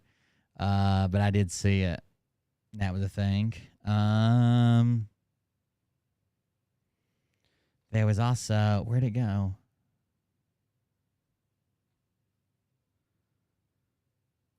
Let me play this while I'm looking for something. Yeah, if I do Linda Benda stuff on here, I end up getting, she's got a company that does her copyright claims now, and they end up trying, oh, damn it, it's gone already. Are you serious? I ended up getting a copyright claim, and then I'm just afraid they're going to take down the video. I don't care I don't make that much on YouTube if they take the money from it. It is kind of weird, though. Let's say I do a 4-hour stream, and if I use 10 seconds of your content, you get all the money from it. You get all. So let's say I do a 4-hour stream, and in the first hour, I make $2,000 in donations or ad revenue, not donations, ad revenue. And then in the very last hour, I play 10 minutes of your song or video. You get every dime from the whole 4 hours. It seems like it should be appropriate to, okay, in your video, you used their, if it's not fair use, first of all, there should be a fair use claim, obviously. But if it's not fair use, they say, okay, well, your video was 10% of their video, so they get 10% of the income made off of it. But they get every dime of it. Every dime of the money, which is wild. Here's some Q Idiot for you. Q Idiot's birthday cake the other day. He likes to have bonfires, so this is his. It says last night's lighting of the cake.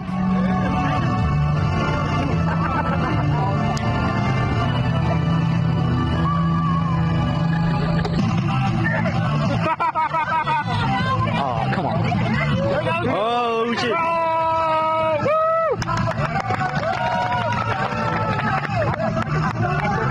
Did you guys ban that homework person? Oh boy, that's already feeling hot. Bullshit. Over here. It's a big bonfire, isn't it? That's like some fucking trees up in that bitch.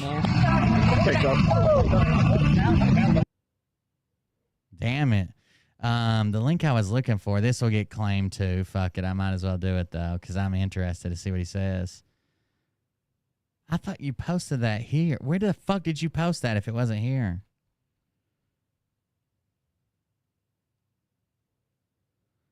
It wasn't there. It doesn't look like it's in the mod chat.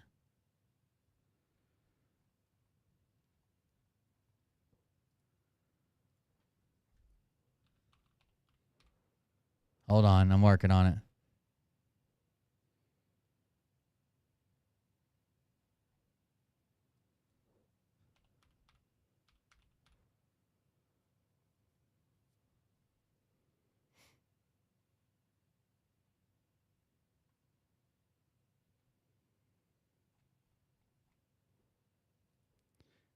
Dr. J, did you not just post something from Upchurch a second ago? Because I cannot find it now, and I swear I just saw that you was I like way behind maybe on an old fucking. Oh, I know where it might be. Maybe Discord. Oh yeah, Discord. I got you. I thought I was just sometimes I forget that I'm so far fucking behind because I've been looking for a message, and I'll be like 6 months behind like the what's going on right now, and I'll be like, who the fuck, what are they talking about? Why'd they post this? So it says most of y'all don't even speak English good or have American accents, from Ryan Upchurch. He says he's got a theory on foreign infiltration.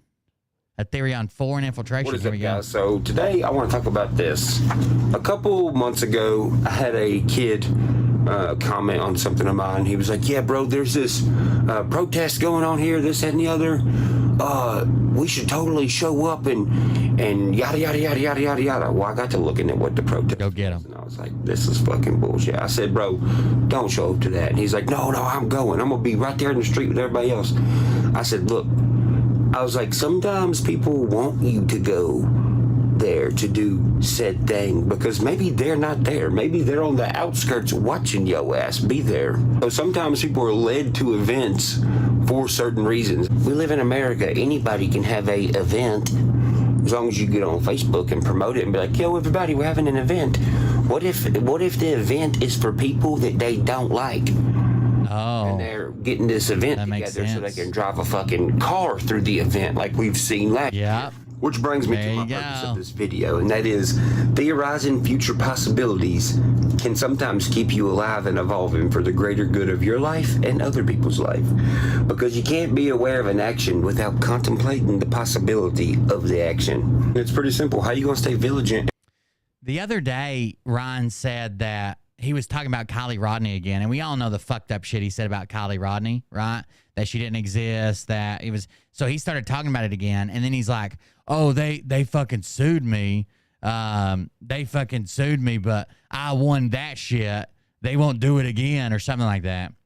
But I'm here looking for the documents in the court case now, and it seems like... It's the latest documents that I can see that have been posted. Ryan... There was that case management order, and then Ryan attorneys filed for a motion to dismiss. And the lawyer seems to have filed a response for the motion to dismiss. Like, obviously, they don't want it dismissed, right? They filed a response to the motion to dismiss. And the judge hasn't ruled on that yet, or am I wrong, chat? Have you guys seen anything else? I know he said it, but have you seen any hard evidence that the case was dismissed? Because I've got the it says United States District Court for the Middle District of Tennessee, Nashville Division, David Robertson and Daniel Rodney versus Ryan Upchurch, the defendant. Defendant's motion to dismiss should be denied in all respects. Defendant's defamatory statements of and concerning the private figure plaintiffs assert probable false facts conveying defamatory meanings. And while plaintiffs as private figures are not required to prove actual malice in order to recover their actual damages, they nevertheless have adequately pleaded facts meeting that standard. As the corrected amended complaint, CAC, ECF 9, and exhibits plausibly assert that defendant Upchurch was both exceedingly reckless as to the falsity of the outlandish statements he made, and the Upchurch subjectively doubted the truth of his own reckless assertions. Accordingly, plaintiff's claims for presumed and punitive damages should proceed for further development. And then it goes like into the background and shit. I mean, it's a long document. I'm going to read all 30 pages of it. But the last thing that I could find filed is that they're saying, hey, it shouldn't be dismissed. Has anybody seen where it was dismissed? Maybe I'm wrong here. Is there a way to look this up for free in Tennessee? This is a federal case, isn't it? Middle District of Tennessee, Nashville Division. Yeah, it had to be on Pacer. And aware to stay safe if you never contemplate certain things possibly happening. So as y'all know, I've been following these true crime people and watching what they're talking about and seeing how they're being weird as fuck around these missing kids cases. But then on the flip side, I see them online late as fucking night, 2 a.m, talking about aliens and where these aliens are and shit like that. Oh, of course, that's more of his. That's more of his shit. Aliens. Like, are they talking about like aliens, like illegal immigrant, like UFOs? UFOs are actually owned by the government, and the government puts pedos in them. It's like code for sex trafficking or something, since aliens abduct people, sex traffickers abduct people. So is there some kind of weird correlation? So then when you scroll back on their social media platform, you're like, what the hell? And it's like, oh yeah, there's like a fucking fake news clip. And they're like, we're helping our families get across the border. And I'm thinking, well, we have a border crisis right now. So then you scroll back a little further, and then they have these articles on WikiLeaks about how they're the military, but then there's no military pictures of them. So when you look at them, it's like, what is this? They're military people who save people illegally across borders, who are true crime people, who talk about aliens and try to solve mysteries. What the fuck is it? You see how that's really fucking stupid sounding? Another thing, why are these true crime military alien people who are on the internet, why do y'all all speak shitty English? He had a response. He had a response. So he's just going to be racist here. But he had a response to that. Who was the... let's see if this is an update. He had a response to the... you remember the private eye that went and worked for the... Kylie Rodney family? That guy made a video talking about how Ryan Upchurch doesn't know what he's talking about. He had more information than most people did because he was the private eye. He was with police, with the family, blah, blah, blah. And Ryan made a response to that. That's how I heard him say they dropped the case. Y'all don't speak English good, or you don't even have an American accent. With that being said, think about... you don't speak English good. No American accents. Don't speak English good. No American accent. Bro, your accent's as thick as mine. About the term sex trafficking. Yes, sex trafficking is real. Sex trafficking is fucking disgusting, and it shouldn't be a thing. But that's why it would be the perfect persona for an enemy to use to infiltrate America with hundreds or thousands of foreign soldiers. Why? Because, one, you wouldn't be sex trafficking. Anyone who looked into what we know is sex trafficking would look at it and be like, we don't see them hauling people in these 18-wheelers and doing this shit, so where is it at? It's going to appear like it's nowhere. Why? Because you're not trafficking children or people to sell. You are trafficking the opposite way, except for you're letting adults in for free. And if that was the case, there's no paper trail. There's no talking of no deals or nothing like that. There's one objective. You only got to say it one time, and you don't even have to say it here. Wherever this other foreign place is that these people, these soldiers will be coming from, it wouldn't be talked about here at all. So you wouldn't know anything about it. Don't you think it's weird we've been these illegal immigrants secret soldiers coming over here and getting cell phones to talk to each other possibly or navigate where they're at? Don't you think it's weird that we've been seeing these groups of illegal immigrants with a piece of paper with the name of the state and where to go? They're being directed to spread out in different states. They're not just chilling at the border like, yo, we got through here. They're instantly getting over here and spreading out and stacking up like little chips all over. So in this case, the only traffic would be a military-aged person with the sex of a male. Sex traffic. Don't you think it's weird that they say, oh man, border, the border right here, go here. And a bunch of Americans go over there and they're like, what the hell, there's more of us than there is of these immigrants at the border. Where they at? And even if you watch the news, bro, there's more people at Walmart. That's because they ain't there. They already spread it out. They're not wasting time. They're just getting there. They have these amount of people here to be like, oh, look, there's people over here. That has nothing to do with us on the other side of the border, right? So if there's people at the border at the gate and can't get through, they're making a commotion, and it looks like there's a bunch of people there. Then a bunch of Americans show up there, and they're like, what the hell? Oh, okay. That sounds like a border coup to me, done by the other side of the border. So if that's the case, look what just happened. Some people staged some shit at the border and was like, oh man, there's a bunch of people there. A bunch of Americans moved from their strong point to go to Texas for something Texas could have dealt with themselves. So where all y'all Americans just left from is now vulnerable because they made a bunch of y'all move at one time. Think about it. Back in the day, old men and old women used to say what? Read between the lines, which meant, hey, there's an underlying meaning directly in front of your face. Read right between them. I got you. Between the lines to see what they're actually saying. Well, fast forward to now, we know that they were telling the truth. Well, no one reads now, so what does that mean? You have to see between the frames, not read between the lines. Now think if this is the scenario of what's going on. Well, eventually, somebody would catch on to this operation, right? Of communication and how they're doing it. Unless the communication was hooked to something that was absolutely everything. And absolutely everybody. What would that be? The internet. Literally, it's everything. Which, if you ask me, is a bad thing. Perfect. Because here's the fucked up thing. If this is the case, these laws or whatever that we have to protect us are now being used by the foreigner that don't like us. So if the foreigner, who is the soldier, is using the internet to talk to these other motherfuckers with their shitty fucking broken English, then right, broken English, got it. Internet laws would protect the people that don't fucking like us because we have freedom of speech. Not only that, content creation. Come on now. Nobody watches the fucking news on the TV no more, like local news. Everyone watches this fucking mainstream world internet news. Do you know how easy it is to make a news station and appear like you're an actual news source and spread misinformation? Why do you think everybody from political people to other folks on the internet are being like, bro? Wait. I just found something. I just found a document from Ryan Upchurch. He said the case, he said they had to drop the case against him. Now, it does look like maybe the grandpa is no longer listed because it still says David Robertson, but it doesn't say. It doesn't say. What was the other guy's name? Daniel Rodney or something. The grandpa's name. Let me see. Order for motion, extension of time to file response reply. Order a motion for leave. This order of motion for leave may be the removing the grandma or removing the grandpa. What is this dismiss in October? Let's see this. Sorry, I think I found something important. Defendant Ryan Upchurch motion to dismiss plaintiff's amended complaint. Comes now, defendant Ryan Upchurch through counsel, blah, blah, blah, because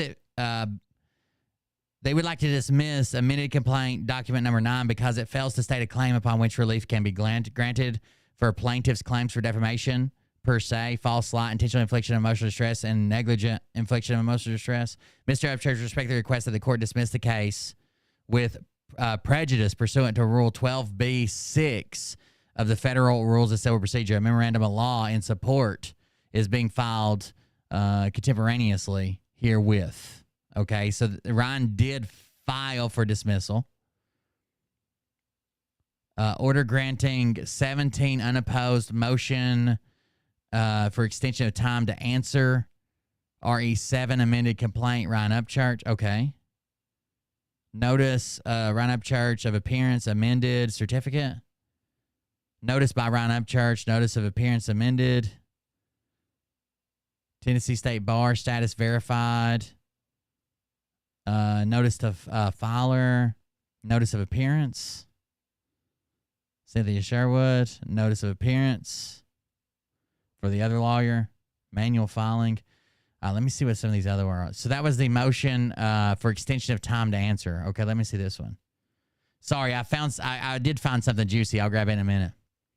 Pending before the court is a motion of defendant Ryan Upchurch for an extension of time to answer or otherwise respond to complaint docket number 17, which is represented to be unopposed and is therefore granted on the conditions described below. The time for the defendant to answer otherwise to respond to the complaint is extended to October 10th, 2023. This extension does not, however, relieve the parties of their responsibilities to jointly prepare and file a proposed initial case management order for initial case management conference, which is scheduled for October 11th, 2023 at 2:30 p.m. to be held telephonically as described in notice at docket number 5. Okay, so that's an extension of time he put in. Here's another one. Is this the same one? Comes now, defendant Ryan Upchurch by and through the undersigned counsel, plaintiffs David Robertson and Daniel Rodney. I can't see all of them, but I could see some of these. Daniel Rodney filed a complaint July 28th. Mr. Upchurch waived the service of summons. Remember when he was running around saying, I haven't been served. I have been served. It's because he waived service because it went to his lawyer. Therefore, the deadline for Mr. Upchurch to file his responsive pleading to the first amended complaint is October 2nd. Undersigned counsel requires a brief extension of time to complete the responsive pleading due to her existing caseload and current deadlines. So this is where they are. I'm going backwards in time. So this is where they first declared that they would need an extension. Notice of appearance amended. I'll read you the juicy one in just a second. Comes now, undersigned. Notice of appearance. Pursuant to local rule 501, I certify true correct copy of the notice of appearance of Cynthia Sherwood. So that's Ryan's lawyer. David Randolph Smith. Christopher. Was served. Wait.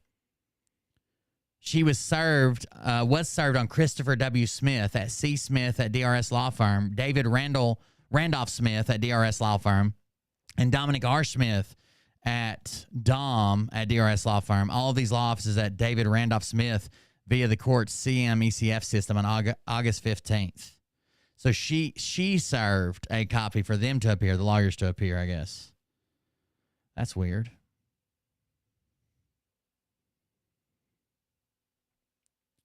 Notice of appearance, receipt of manual filing.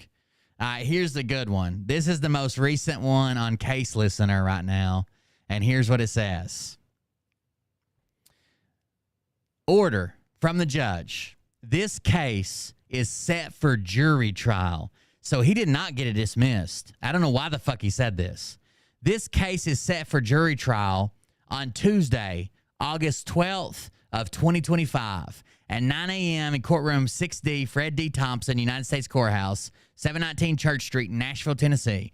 Counsel for the parties shall appear for a pretrial conference in this court on Monday, August 4th, 2025 at 10 a.m.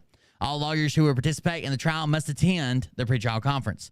The cost of summoning the jury may be assessed against the parties if a settlement is reached after the Thursday immediately preceding trial. By July 25th, 2025, the parties shall exchange copies of exhibits and make available for examination by any opposing party of the original of all exhibits. The authenticity of exhibits should be stipulated. If at all possible, by the same day, the parties shall exchange designations of portions of depositions that are to be read into evidence during trial in accordance with local rules of civil procedure. So it's set. Unless he settled out of court, this was ready. So he applied to have it thrown out. And that was before this order came out. This order was posted on November 8th. Their response to not have it dismissed, remember I said there was a response for them to not have it dismissed, was on November 7th. So on November 8th, the judge got back to him and said, we're going to trial. So I don't know why he said that. He's like, oh, they dropped the case, didn't they? I'll show you that video in a minute. Because what if it actually is fake news that is designed so people can talk to fucking fuck your brain up? Then what if every time something goes wrong or goes viral that is like shocking, that is made by this said content creator with a fucking fake news channel at their house? What if every time something goes wrong and there's like an outrage over something they said, what if that fake news channel blamed it on our government and then created this conspiracy that there is like this deep state? And it says that this was last updated. So the last time that Pacer updated this and they pulled down the documents. Now, I can't see all of them on Court Listener. Some of them you have to get on Pacer for whatever reason, but some of them they'll let you download. But it says it was last updated on April 15th, 2024 at 5 o'clock this morning. They checked, and there's no new documents. So as far as the court's concerned, they're going to court. They're going to fucking court on in 2025. And our government is out to get us, and it's not even true. What if that's the case? Then that means the government that would be trying to help us, our government, there would be a gap of distrust because of the internet. So the people trying to save us couldn't save us because we would be thinking that they are trying to sabotage us when really it is another government trying to sabotage us. That is a lot kind of fucked. What made me think this is when I'm sitting here watching these YouTube motherfuckers in this true crime shit that barely speak English or just fucking flat out dumber than fuck. I'm like, how are you here? What are you doing? Because even down to the recent thing in Nashville, like all these YouTube people started getting online and for instance, when you're talking about government stuff, you get these people who is like saying we are the United Cajun Navy. And they're not. The Louisiana Cajun Navy is like, they're not us. We don't know who the fuck they are. Why would you title it to sound like a piece of the military when the Louisiana Cajun Navy is not a piece of the military? And they know they're not. But then it's like they're trying to title it something like a military branch. And then you're told to get the fuck out of here because you're not investigating shit. Metro, they're not us. We don't know who the fuck they are. Why would you? I'm like, how are you here? What are you doing? Because even down to the recent thing in Nashville, like all these YouTube people started getting online. And for instance, when you're talking about government stuff, you get these people who is like saying we are the United Cajun Navy. And they're not. The Louisiana Cajun Navy is like, they're not us. We don't know who the fuck they are. Why would you title it to sound like a piece of the military when the Louisiana Cajun Navy is not a piece of the military? And they know they're not. But then it's like they're trying to title it something like a military branch. And then you're told to get the fuck out of here because you're not investigating shit. Metro Nashville. I don't think anybody would think that if someone said we're the United Cajun Navy, I don't think anybody would think that that's part of the military. Not in the U.S. Like maybe if you're like Atsuko, she'd be like, oh, you guys have a Cajun Navy, right? Because she's not. But would anybody in the U.S. think that we have a Cajun Navy as one of the branches of the military? The fuck? So literally told them that we don't need no help. And then you get online and you see these people searching for this kid, and they're really just taking pictures of barges and bridges. We all know what's been going on with barges and bridges lately. I mean, come on. What's been going on with barges and bridges? And the last thing I'll say is these true crime people I've been watching that barely speak fucking English. Why everything y'all are involved in, why every case you're involved in involves waterways, reservoirs, river navigation, confusion of law enforcement, confusion of community, and all the people online moderating this shit.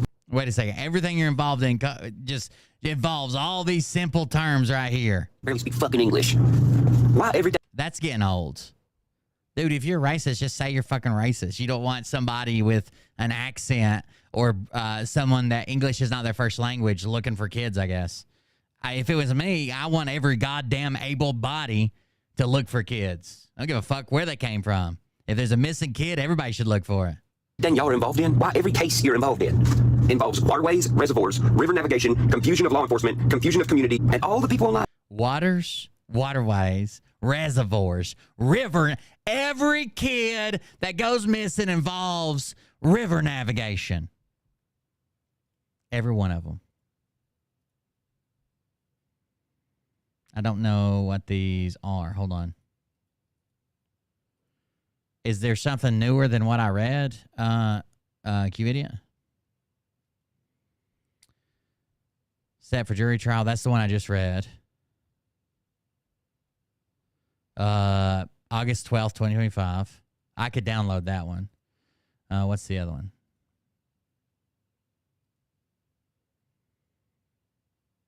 Reply in support of Ryan Upchurch's motion to dismiss. Mr. Upchurch's statements are protected opinion. When was this filed? On 11/21. So this is more recent than what I've got, but it's a reply in support of Ryan Upchurch's motion to dismiss. So there was a motion to dismiss. There was a reply against it, and now there's a reply in support of it. Perceived factual assertions that can be proven false are still protected opinion if the underlying facts are disclosed. Dude, he was going as far as saying, like, he wouldn't put it past that her family killed her for GoFundMe. Like, this, it was crazy, right? Plaintiff's primary argument in this is that Mr. Upchurch's subjective opinions and conclusions are provably false and thus not protected. However, because those statements are made on basis of of disclosed fact, they are protected pure opinion. Pure opinion is absolutely privileged and is based on disclosed facts and or facts known or assumed by both parties to the communication. The restatement explains that a pure opinion may be ostensibly in the form of a factual statement if it is clear from the context that the maker is not intending to assert another objective fact, but only his personal comment on the facts which he has stated. He went way too far, dude. If Ryan Upchurch, I'm not saying he might win this case. I don't know how much money they have. I don't know how far they're willing to take it. But if legally, if you get a judge, this judge's legal opinion, and you show him what happened and what Ryan said, and Ryan Upchurch isn't guilty of fucking slander and defamation, then nobody is. He went way too far. Way too fucking far. Anyways, it says Sandman versus New York Times is what it cited. It says, thus, not only can Mr. Upchurch's opinion be stated in the form of a fact, and even with confidence, but that opinion can be provably false and still protected if the underlying facts are disclosed. What are they claiming the underlying facts are? Holding statements, not actual citing. An example from recent. So here's an example. Jones moved in 6 months ago. He works downtown, and I have seen him during that time only twice. In his backyard around 5:30, seated in a deck chair with a drink in his hand. I think he must be an alcoholic. Standing Committee Supra. This opinion disclosed all the facts on which it was based and did not imply there are other unstated facts supporting the belief Jones is an alcoholic. But Ryan did imply that there was all these secret stuff that only he knew. The opinion that Jones must be an alcoholic is actionable only if the disclosed facts are false and defamatory. So the facts are false and defamatory. When the facts supporting the opinion are disclosed, readers are free to accept or reject the author's opinion based on their own independent evaluation of the facts. When an author outlines the facts available to him, thus making it clear that the challenged statements represent his own interpretation of those facts and leaving the reader free to draw his own conclusions, those statements are generally protected by the First Amendment. I'm a big fan of the First Amendment, and what Ryan said was too fucking far, dude. Too far.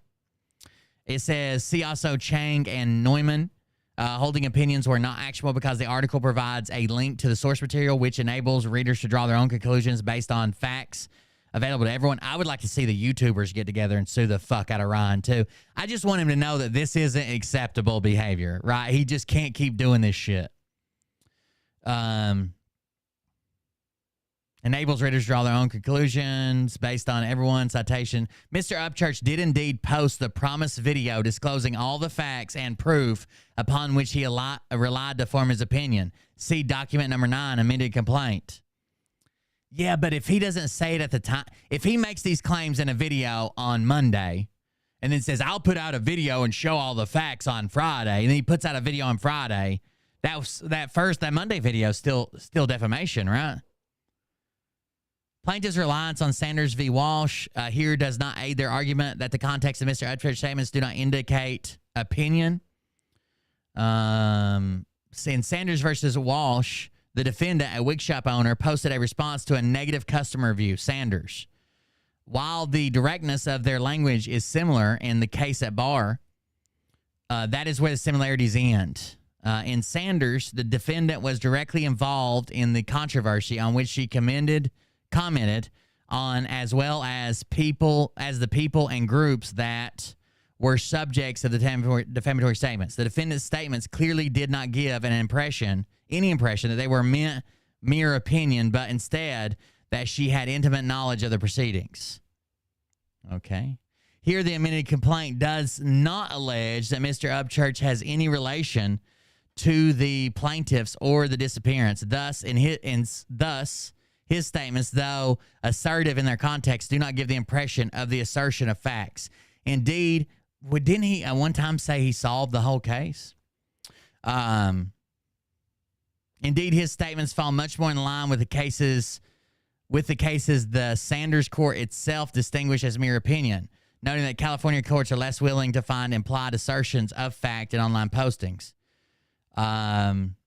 Finding these statements posted on the internet to be non-defamatory based on their context, when people who have been duped into this stock realize the scam they were coaxed into, my guess is there will be hell to pay.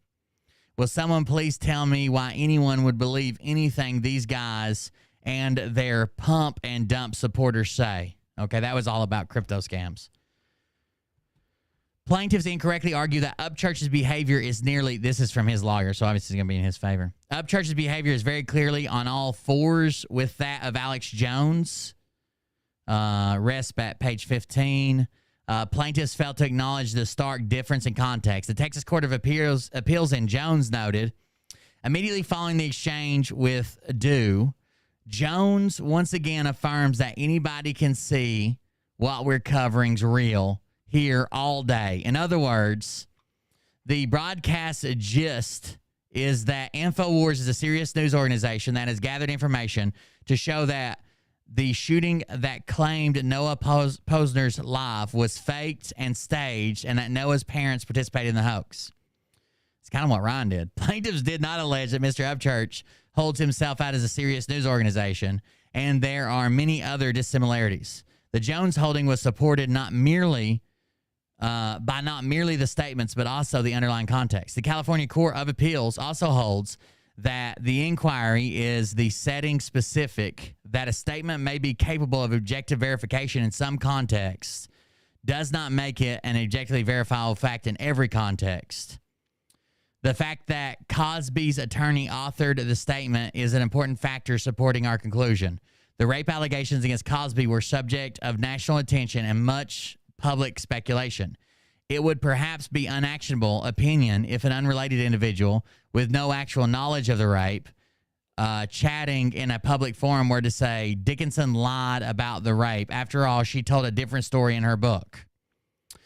Okay, Mr. Upchurch's established context is that of an artist and entertainer, not a serious news organization.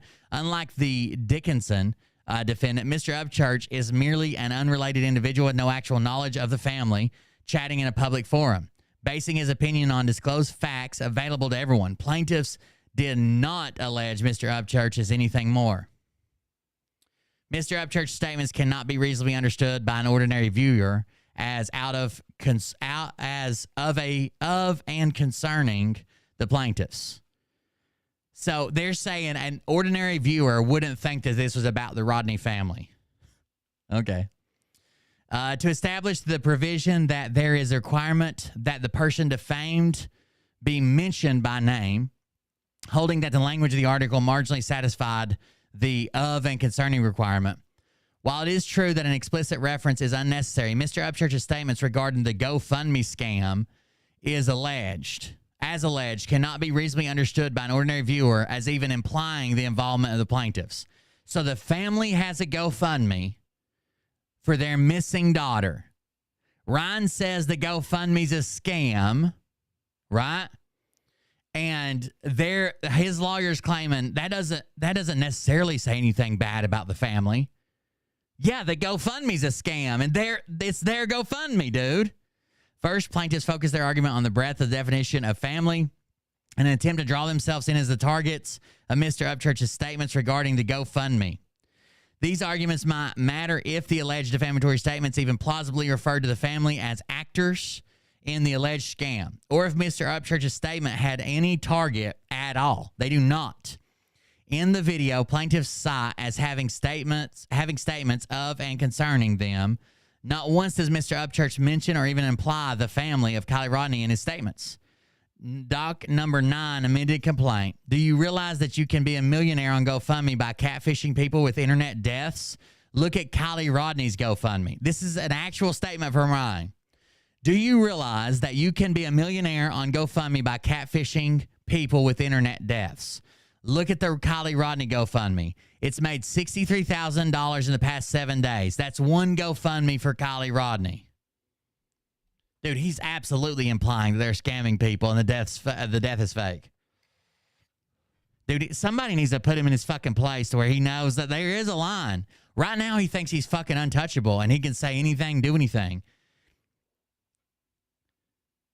In the cases, plaintiffs cite to support their improper extrapolation. The word family or another term identifying a discrete group was explicitly used by the alleged defamer. See Ogren versus Employers Reinsurance Corporation. Defendant said Bruce might have fared better if his family had not abandoned him. Finstermaker versus Tribune Pub. Defendant newspaper published that the little girl was sent to a family named Finstermaker. A box elder ranch where she lived until she was told to get out and go somewhere else. They did not care where and never come back. When found, the little girl was in an emaciated condition. Oh, that's awful. It's citing another case, but still. Defamatory article mentioned that a group of 4 or 5 women who snorted cocaine with Mel Gibson, emphasis added. Thus, the plaintiffs failed to allege in the amended complaint that the statements are of and concerning them. Plaintiffs also fatally failed to plead that the ordinary reasonable reader would understand that Mr. Upchurch was accusing them of being a scam. Yeah, he's accusing the who would most people logically believe if this young girl died? Who would most people logically believe the GoFundMe goes to? The country of Canada? Of course it goes to her fucking family. Plaintiff's false light claims are in fact redundant of their other claims. Plaintiffs rely on Jackson for their argument that their emotional distress claims are not redundant of their defamation claims. In Jackson, the court did indeed strike plaintiff's false light and defamation claims pursuant to California's anti-SLAPP statute while maintaining her emotional distress claims because of Mr. Mayweather's entire range of conduct, including physical abuse. However, the differences between Mr. Mayweather and Mr. Upchurch's entire range of conduct are stark. Mr. Upchurch's alleged conduct involves solely speech. So it seems like this was the last document that's been uploaded. Thank you very much, Q-Idiot. This one is not on there. I wonder why it's not yet. Thank you very much, Q-Idiot. This is the last document that's been updated, and this was updated in November as well. But it's still, as far as I can tell, the case is still open. And Ryan Upchurch said it was closed, and they dropped it. Why'd they drop the case on me then? Nobody's suing me. You get rid of this mother. Somebody needs to sue him into oblivion. Moderating this shit are never locally from wherever they're at. Did you have a piece of paper and a place to go to? Did you come from somewhere else? See, that's what I'm saying. And this also, anybody watching this who's angry about this, it's obvious you don't. So basically, he just said that when there's, so this group, this Cajun Navy I was looking it up. It says United Cajun Navy. The United States Cajun Navy knows that our strength lies not only in words we stand by, but most importantly through actions of our initiatives. We are a 501c3 registered nonprofit organization focused on helping making the world around us a better place. With the help of our tireless staff and volunteers, we organize search and rescue teams during natural disasters. United Cajun Navy offers support needed for children all across the United States. We provide relief efforts through fundraisers, community building events, and in-depth training sessions for our volunteers. We have several locations throughout the United States for our supply chain to reach people in need all over. United Cajun Navy has provided holiday meals, toys, medical supplies, generators, and much more at no cost to those who need them. Now, they are made up of about 5,000 volunteers. It says they've supplied almost 2 million pounds of supplies that they've donated, 28 disasters they've responded to, and they've deployed in 19 states. So they're a charity, a nonprofit. Now, Ryan Upchurch says that these illegal aliens at the border are getting a piece of paper with a city name on it and where to go. Then he says, how come the people that are always organizing these things, looking for kids or helping out, they don't speak good English? Well, did you have a piece of paper with a city name on it? Yeah. So basically, Ryan Upchurch just said anybody that doesn't speak perfect English like him is an illegal immigrant. Even the ones that are out here trying to find missing children. What a good dude.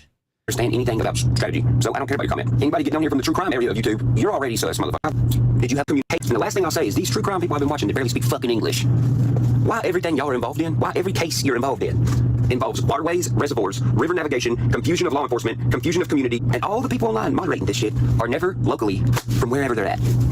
Did you have a piece of paper and a place to go to? Did you come from somewhere else? See, that's what I'm saying. And this also, anybody watching this who's angry you don't speak that English real good like me. About this, it's obvious you don't understand anything about strategy. So I don't care about your comment. Anybody get down here from the true crime? So anybody watching this who's angry about this, it's obvious you don't understand anything about strategy. So I don't care about your comment. So if you're mad because I'm being racist about illegal immigrants and people that don't speak English real good, you don't understand strategy. Anybody get down here from the true crime area of YouTube, you're already sus, motherfucker. Say whatever you want. I'm still watching you bitches. That's all I gotta say. America, motherfucker. America, motherfucker. Now, this is, by the way, this is after he come out 1,000% Trump supporter as well. He come out and basically he's like, if you're fucking confused about who to vote for, we're going to lose our fucking country. So not only does he double down on the racism, of course, he comes out. See, before, he would kind of allude that he supported Trump, but he would tell people, like, they should vote the way they feel. Now, he's like, you're a fucking retard if you don't vote for Trump. You're a piece of shit. You want America to fail, and I'm going to make a super racist video. Just hold on. Hold my beer. This is the one where he said they dropped the case against him. Now, this other guy you're going to see that's not Ryan, the other guy you're going to see that's not Ryan is a private investigator that the family hired for the Kylie Rodney case. Or maybe he just did it on his own. But anyways, he's the one who discovered the fire tower video that we have of the car actually entering the water. So it's a big discovery, right? He found a video that the fire tower has a web broadcast, and he zoomed all the way in to where you could see the reservoir, and you can literally see headlights going into the lake at the time that she was supposed to be in there. So with the whole true crime shit, with it being like this weird communication system, I think, where these fucking weirdos talk to each other on the internet to get their weirdo fix.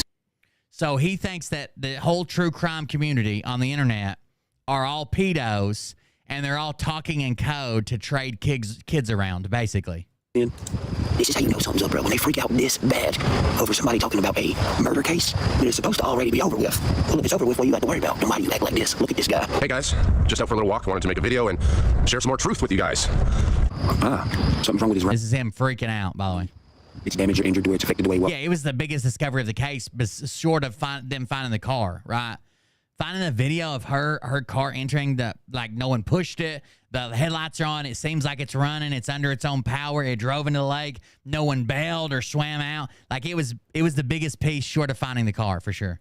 I just like pointing out descriptions to people. I just want to let you know he had a bad rainy. I want to talk to some people that are still out there believing Ryan Upchurch every time he uploads a video, and they go, ooh, ah, and say things in his comments like, you're onto something. Control issues. What's his name? Is he the SF guy? SF Investigates? Control issues. You've lost control of whatever it is you want to have control over, which we'll see in a minute. Well, I'm here to ruin another Ryan Upchurch video for you. More conspiracy crap coming out of Ryan's mouth. That's all you're hearing is just made up stuff coming out of his head. Okay? Let me just destroy his video for you in 5 seconds. Okay? And you gotta ask yourself, why is this 50-year-old man with a hobble leg walking down the street worried about what Ryan Upchurch is saying about a closed case on a... But you're doing the same thing. We could say, why is Ryan Upchurch sitting at a community basketball court with pupils the size of fucking teacup saucers at 3 a.m. in the morning recording a video about a closed case? Like, you can't just, this can't be your argument. I make it sometimes as a joke, but this can't be a valid argument. Like, why is this guy even talking about this after he's responding to you, right? Motherfucker got pupils that look like moon pies out here at night. Missing underage girl. If there's nothing to find out and the case is closed, then why are you worried about me looking? Is there, what can I find? Is there something I can find? Because if there was nothing I could find and it was a closed thing, then what are you doing? Why are you worried about it? Because you are really, really worried about it. You're worried about me. What are you worried so bad for? Exanime and Tony Dodge have absolutely nothing to do with the Kylie Rodney case. Yes, they do. By the way, he was really, really shitty. Zanime may be weird and you might not like her, and maybe it's there's a language barrier there. There's a like a social barrier there where she grew up in Ukraine, but she didn't have anything to do with this, right? She didn't fucking kill anybody. She didn't do anything. And Tony Dodge, his big downfall is he stopped supporting Ryan, and he had a bot. Like, you guys have seen the cold beer bot, right? That everybody keeps sending me a message saying, I don't know if you saw this or not. Yeah, I've seen it like 10,000 times. Thank you. Just report it and block them. But you guys have seen the cold beer bots. Sometimes you get sex bots. We've even seen them in YouTube chat. It's like 18 only, wet pussy over here, right? Click here. Sometimes you get sex bots on like Instagram and Facebook and shit, and they'll look like an Asian woman or a black woman or white woman, whatever, a pretty woman, and they're asking you to look at their GoFundMe or this or whatever. So he had one, a sex bot, and it's basically said something about 18-year-old girls, click here now. Now, he never responded to that. As far as we know, we don't even know if he ever clicked it, but he never responded to it. And it was just in his inbox while he was showing a different message. But it was clearly a bot account. It was like a spam, like peach, peach, peach, and then like the wet, wet, wet emotes. Click now, 18-year-old girls, blah, blah, blah. And they're like, see, he's doing something dirty. Look at him. He was messaging somebody about 18-year-old girls. What? One, they covered the Kylie Rodney case. Zanime was at the campsite where she went missing and said she'd seen the party she was at. Tony Dodge is the only person on YouTube who interviewed one of the little girl who went missing's friends, Sammy. Tony Dodge checked in on Facebook check-ins in Truckee. Where'd the little girl go missing? Truckee. Where was Zanime? Truckee. How in the fuck do you think that they don't have nothing to do with it? You don't think Facebook check-ins, you don't even have to be at the place. Like, I could check in at Truckee right now. He might have just used it as a check-in where he said, covering the Kylie Rodney case tonight from Truckee, California, and that's a check-in. They've all been professionally investigated by private investigators, and myself have been watching them for over a year. Oh, anybody can be a private investigator, you goofy fuck. All you gotta do is pay for the license. And you, what credibility do you have? Look at yourself, goofy. You can't even take a fucking bath. You look like a greasy fucking Goodwill version of Neo from Matrix. Go wash your motherfucking face for a goddamn tree starts growing on it. On this video of me watching Exanime just 3 or 4 days ago. They don't even know I'm in these groups. They don't know you're in the group. You are announcing that you're in the chat of the group in all capital letters. Dun, dun, dun. You back tube Jeff. Hey Brian, you back tube Jeff is in the house. Great thumbnail. Got me here. Did you miss me? Hey you guys. Watched everything they do. I know who they talk to. I know where they work. I know how they make their money. I know who they hang out with. Oh, is that right? Well, then why, when you was acting like you was looking for Kylie Rodney and found all the information, how come your goofy ass didn't tell nobody none of this information you're talking about you haven't? I'm telling you, they have nothing to do with the case at all. Well, he doesn't have to tell you the information. As long as he turned this into the parties that were interested, like the police or the family, he doesn't have to tell you all the information he has. That sounded real convincing. Except for the fact that they're clout chasers. They're looking for fame. Tony Dodge wanted his channel to blow up, so he went and got an interview with Sammy Smith. He wanted his channel to blow up. Did he think doing an interview for 3 minutes with a little girl that has no damn social media that nobody knows? It did. I mean, it fucking worked, Ryan. When Tony Dodge had that interview with Sammy, his channel blew up. That's the reason you found his channel, you fucking retard. Don't do that. Do you think it's gonna make it blow up? The fuck? Where y'all motherfuckers come from? Okay, and also Exanime having a photo of her with the sheriff down at the Kylie, Find Kylie rally. Well, that's new information to us because she never said she was there, and there ain't no pictures of her there. So what are you talking about? Or during the search time? Oh, I wasn't aware that she was searching with other search teams. We'd never seen that footage. Do you want to tell us about that? That means nothing. That means nothing. Well, you're right. That does mean nothing because those two things you just said are both lies. So yes, they do mean nothing at all because you're trying to fuck the story up more. It's not going to work. We're not fucking retarded. People are like, oh, that's a big deal. No, it is not. By the way, He thinks that everybody's putting out this false information just to make it confusing because he's really on to something. And now these people have to come in and confuse you to protect their pedophile ring. No one is saying that. That's not. He's wild, dude. He said one time that anybody who has any purple lights or purple in their background on YouTube is a pedophile. You're right. The two lies you just said, no one needs to worry about because it's not part of the actual story. You just pulled that out of your ass or something because ain't nobody on YouTube heard that part. You and your hobble leg think about things on the street. It is nothing. Okay, I know lots of people that were down there at the search time. I bet you do. And have photos of them with other people standing near sheriffs. Well, that mystery solved. Okay, it's just made up shit. Did you really just accidentally say everything you just said is made up shit? That's right. Watch my That's my point. I mean, it's obvious your position is to be a fucking deterrent, but dude, you are not a good one. You suck. Okay, I'm telling you, these people are so boring, I stopped watching them, okay? But like, I can prove to you with the screenshot, I've been watching them the whole time. Well, that's not creepy at all. Ryan's a targeted individual, and usually those people have some form of psychosis or something. He's got mental health issues. Now, I'm not even saying they're not drug-induced. A lot of people with mental health issues have them, whether they do drugs or not, but when they do drugs, they're amplified. Orders of magnitude. Stronger symptoms, like they're insane. Okay, I know everything about them, and I'm telling you that Ryan Upchurch is once again full of crap. Ain't your ugly British ass got some fucking bucket of crumpets to eat or some shit? Making things up, trying to get views. I have somebody that was at the Oh, y'all slipped up. He said, I had somebody that was at, yeah. Where was that? Where'd you have somebody at? And why do you have people in places, bro? Huh? What are they doing? Tell us. Wait, he just means that he talked to somebody that was there, right? I have somebody that was at the party or at the lake or at the search. He doesn't mean that he put them there, like they're on his payroll. He had somebody he's talked to. Party for Kylie, the celebration of life. I had her film the whole thing. So you, a random fucking dirty ass motherfucker on YouTube, traveled all the way there, or had somebody travel all the way there to film under? I'm assuming it's somebody that lives there. They didn't travel there for this. Girls' celebration of life. What the fuck does that mean? Was it Tony Dodger's anime? Because they both did travel there for no reason, and they're the same age as you. I showed you guys some of it. Okay, well, why didn't you show all of it? Why would you only show some of it? What is the other stuff you have on it? This fucking guy. Respect for the family? He's like, I withheld information about a missing underage girl. He just told everybody that just now. And you wonder why some of us are like raising our eyebrows a little bit? Because y'all are acting weird, and we can literally list shit all day on why y'all are acting weird. I have posted photos that you guys have never seen. If you posted photos that nobody's ever seen, where did you post them? And how do you know no one else seen them? Dark web? Huh? Car imprints in the mud days after the water went down. Oh, so you was there. That's why when you just talked about it, you remembered it and looked down at your feet. You were there. Actually, that was one day after the water was down. I mean, get as specific as you want, guy that wasn't there. So, like, all this, she's got a photo of her with the sheriff during the search. That means nothing. Only somebody that's incredibly stupid would think that means anything. Oh, I'm sorry. I forgot we were in the presence of a genius.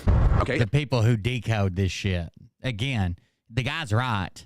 Like, these are the same people. The Ryan Upchurch would be the person to be like, Phil showed a PlayStation 4 controller, and I know that controller is sold under a barcode that ends in the digits 876. Now, if you add 8 and 7, that's 15 plus 6, that's 21. What did they tell us about 21? Well, that's 3 7s. If you take 3 7s, that's 37. Take 20 away, because that's how old I am, then you have 17.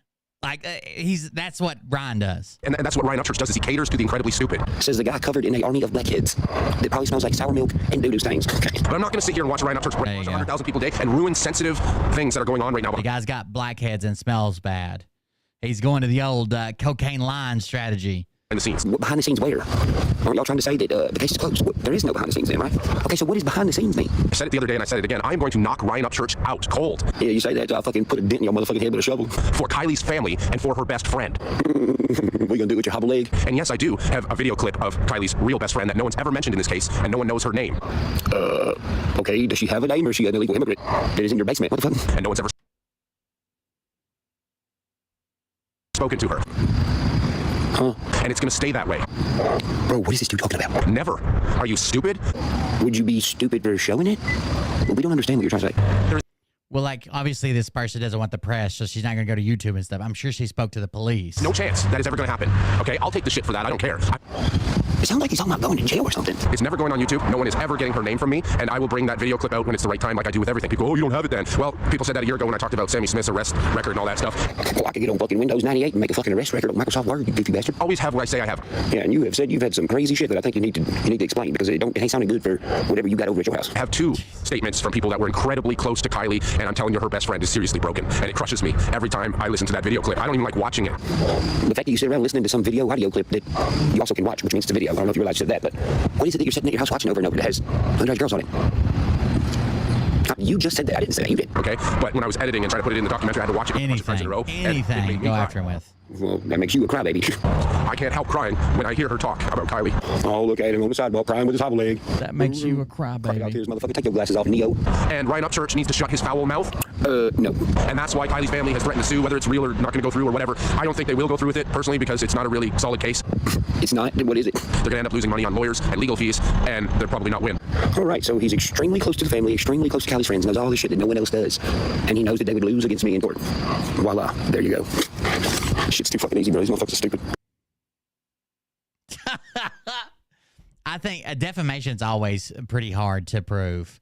That's why it's just amazing seeing like Nick Alvear and the way that the stuff that they said and the stuff that they've done and how far they were willing to go and the things that they said. I don't know. Shit's just wild. Ryan Upchurch, man, is this video is going to probably get taken down off YouTube. I'm sure they'll have it taken down. But damn, he's something special, isn't he? He's something special. He thinks that UFOs, he used to believe in aliens. He's even said he's seen UFOs and maybe even had contact with an alien before. Now he thinks that UFOs belong to the government and the government gives them out to pedos and the pedos abduct the kids, which would make them aliens. They would be extraterrestrials because terrestrial means lives on land. And extra means you have more than one. So they would have extra aliens that live on land. So extraterrestrials. Because extra can't mean outside of. You know, there's no fucking way. It can't mean that. Look at these goddamn. I don't know who does his thumbnails. But they're not helping him with the, I'm not crazy. I don't do drugs. They're not helping much. They're not. Look at these. They're not helping at all, dude. At all. And he used to be, he used to be pretty cool. Like even with the Johnny Gobble stuff, I stayed on his side for the most part because Johnny Gobble's fucking, he's so fucking cringe, dude. But damn, what now? What has he turned into? He's got a good success story too, right? He's poor. He's from the same state I am. He grew up poor. His family didn't have much. Worked for everything they had. He got an offer from the record label. He told the record label to kiss his ass. You know, he made it on his own using YouTube and making music. If you don't know, Ryan started on YouTube doing skits. A lot of the skits were like he was a newscaster talking to like redneck people. And then he started making music. Seemed like he did a good job with that. That took off. When he finally got offered a record label, he told him to kiss his ass. Kiss my ass. I don't care. You know, I don't want your money. I'll do it on my own. And it was a good story. And now he's so, I guess, strung out on drugs and going through mental health issues. The dude's just a fucking psycho. A fucking psycho. And what's crazy is it doesn't help him at all to talk about true crime. He just gets all spun up one day and is like, I'm going to talk about this true crime case and all the people involved in it. Like, it doesn't help him. That's not his audience. Who gives a fuck? Dude, he could just make music and go spend his millions of dollars, but instead he's got to do stupid shit like this. Stupid shit like this.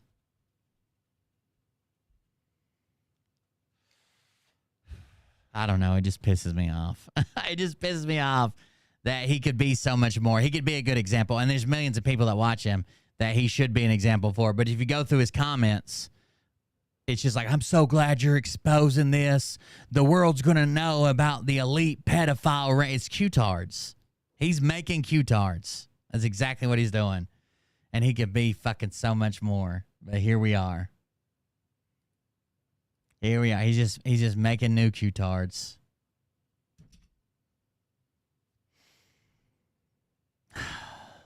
Professor Toto, the racist, The guy who was talking about the Supreme Court justice and calling her monkey lips and jungle lady and Jumanji bitch. He seems to be doing his thing again. Let's see if we got it. He apologizes, actually, believe it or not. Is it a good apology? Following No. the January 6th but does he apologize? Yep. The biggest investigation in FBI history. How to kill all mosquitoes in the area in 90 seconds? This simple but brilliant trick you can do tonight to eliminate all mosquitoes. I fucking hate when people downplay what happened on January 6th. Like, you might have been in support of it. You might know somebody that just wandered in there, but what happened on January 6th was fucking huge for the nation. I'm not gonna be like the fucking people that's like, oh, it's bigger than 9/11. It was a huge event, no matter how you look at it. There was a service going on that has went on uncontested for the most part, without violence, without storming the Capitol since our nation has been a thing, right? And this guy invited people up there to fucking try to stop it, to try to stop the peaceful transfer of power. Like, it was a big deal. Stop trying to make it like it wasn't. We will make America great again. Thank you, Arizona. Thank you. Thank you. Skip ahead. I just wanted to see his intro. By the way, you know how Greg Locke does book burnings and shit? Greg Locke has Harry Potter books burned and anything that talks about magic or witches, and a lot of them are like for kids or tweens or teens, right? Greg Locke invites people to bring these books so he can burn them at his church. So someone dropped off a trailer full of burnt Bibles in front of his church, just like in the road where there's like parking. Dropped off a trailer there, and he's trying to make it out like it's a hate crime. Seems like turnabout's fair play, right? It's just a book, right? If he can burn any book he wants, anybody else can burn any book they want. I'm not listening to this fucking music. Let's go. Let's go, Toto. Walls of the School of Hope, just like the icon. Oh God, here. Let's see this intro. I'm excited. In the far distant land of common sense, a place where we all once lived, you'll find a conservative college with Professor Toto. It is here where the foundational. There was a lot of people like that. They were like, okay, because at the time we were being fucking brainwashed that something shady was trying to be pushed through behind our backs, and it was time to set the record straight or whatever. There's a lot of people like that thought that this was it. We're fixing it. We're getting it back. That they cheated, but we're gonna not that we should go in there and hang fucking Mike Pence like some of the people were chanting. But like, hey, let's stop this and at least acknowledge that all this evidence exists. And we were all told that it was real. We were all told that there was more of it, that they didn't have time to show it all. They had so much of it. But no one had a chance to look through it all and figure out it was all bullshit by then. Principles of our great republic are still taught, and true patriots are still educated in the hallowed halls of the School of Hope, just like the iconic puppet. Right. And I don't blame anybody that day for being confused on what was going on and how big a deal it was and what it was this, what it was that, whatever, right? I don't blame people for that. But now, I mean, we've had time to look back on it. It was a horrible, horrible fucking thing that happened to our country. In the far distant land of common sense, a place where we all once lived, you'll find a conservative college with Professor Toto. It is here where the foundational principles of our great republic are still taught, and true patriots are still educated in the hallowed halls of the School of Hope, just like the iconic puppy from The Wizard of Oz, who found great joy in pulling back the curtain on the lies of the wizard. So does Professor Toto. Grab your seats. Get him, Toto. Welcome to the Conservative College. The Conservative College, restoring the republic for the Professor Toto. It says, pulling back the curtain on liberal lies. Begins now. What's the bell? Hello, America. Hello. Wake up. That's good quality. He must have Bert's cameraman. The bell of freedom has rang. Good evening. How are you? Well, here we are. It's been a long time since I've seen your faces. Wow, it seems like it's been forever, does it not? Hello, it's Professor Toto, and I'm back. 3 classes I've missed. I was afraid y'all were going to fire me. I'm so glad to be back tonight. It's been 3 classes. Does anybody think that he seems genuine ever? Someone sent me an email today and said 3 weeks. No, 3 classes. Welcome back, everybody. Grab your beanbag. Go ahead. Grab your beanbag and show your Toto passport to get admittance in. Yeah, a lot of people that ended up in jail over J6 realized that they had been fucking brainwashed, that they were doing the work of someone else, that they had been lied to. Some of them didn't. They come out, stronger supporters. Into the conservative college. The class is open. The college is open, and you are a welcome guest, or student, rather, here tonight. I am loaded with stuff to talk about tonight. I don't even know where to begin. But I would like to say hello to a few of you before we get started. Hello, Minister Lawless. Lisa. Let's go to his apology, okay? His apology starts at, we might even watch that Greg Locke video. Watch him complain about the Bibles. Like, I understand a lot of people get upset about burning Bibles, and I'm not saying that I'm going to show up at your house and burn a Bible just because you like the Bible. But if he's going to burn any books he wants, it's totally within someone else's right to burn any book they want. Here we go. The apology I meant. You may want to call your hater friends and tell them to watch real quick, because I'm going to do something that I've never done before on this show. This is from Rob P, by the way. Thank you. I'm about to issue a public apology to the world. Let's see if we can get some higher quality. How do these people get these cameras? I've never seen cameras this poor quality. I've never had to do this before because I've always, like time travelers, pretty much been able to control what I say here on the Toto Show. He's on one of those disposable reel it till it clicks Kodak cameras. So go ahead, call your hater friends and tell them, quick, turn me on, because I'm going to make a public apology tonight before I go any further in tonight's class. Professor Toto is my, Pastor Shane Vaughn's, alter ego. That is a comedic character. A comedic character that just calls people jungle lips and Jumanji bitch. Comedy. If they're black. Professor Toto is satirical and comical. Professor Toto is a character created for the sole purpose of political satire. Normally, my audience will give me a great license for Professor Toto to say whatever silly stuff comes out of my mouth, because there's one thing about being live. There's no edit button. When something comes out of your mouth. I'll tell you what. I have been live maybe more than you have, Professor Toto, and never once has it accidentally slipped that I called someone a monkey with Jumanji lips who just also happened to be black. Mouth live, it's recorded, and there is. This is the Alex Jones defense. When I'm on this camera, I'm a character, guys. I don't really believe any of this. I'm a character when I'm on camera. Taking it back. Many times when I'm live, being funny about the news of the day, like I'll do tonight as soon as the show really gets started, many times you're in the moment and you're having to say something. You're pulling stuff out of every side of your brain to keep the show funny, to keep people engaged, and to get your point across comically.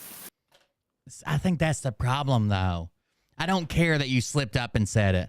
The fact that it's in your brain at all is fucked up. Well, even with comedy, there is a line that you do not cross.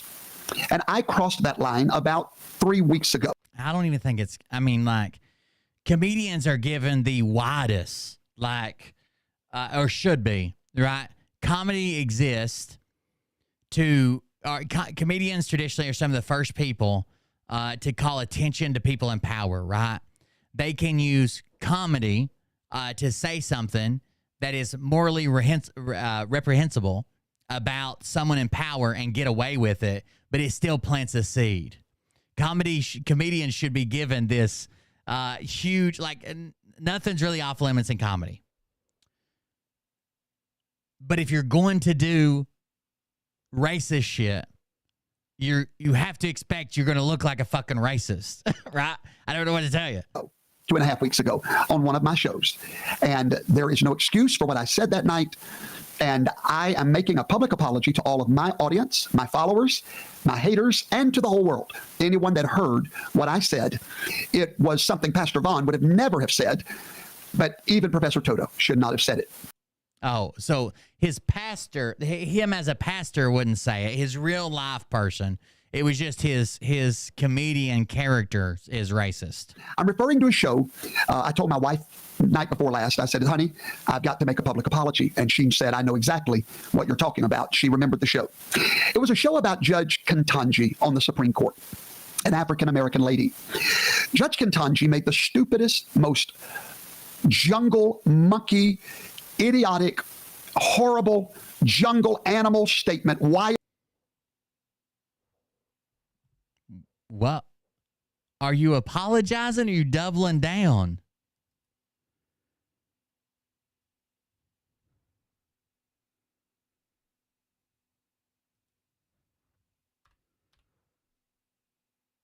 Wow. What an apology, bro. Jungle monkey, idiotic, horrible jungle animal statement, wild statement I've ever heard for a judge. She said that our freedom of speech puts a great hindrance upon the federal government. And she basically was attacking free speech. Okay?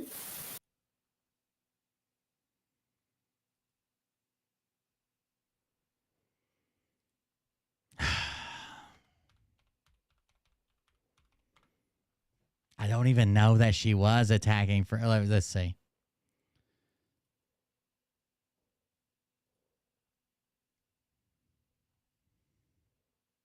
Supreme Court Justice Ketanji Brown Jackson's comments on Monday regarding the First Amendment amid the Murphy versus Missouri case has Donald Trump's Make America Great Again supporters raised concerns. On Monday, the Supreme Court heard arguments in a case brought by two Republican attorney generals from Louisiana and Missouri, as well as 5 social media users who accused the Biden administration of going too far in putting pressure on social media platforms to take down misinformation. The plaintiffs argued the moderation of content amounted to censorship that violated their First Amendment rights. But justices across the ideological spectrum appeared highly skeptical about the claims that Biden administration crossed the line and coerced private companies into removing problematic content. The court's decision in this and other social media cases is expected to make an impact as it could set standards for free speech in the digital age.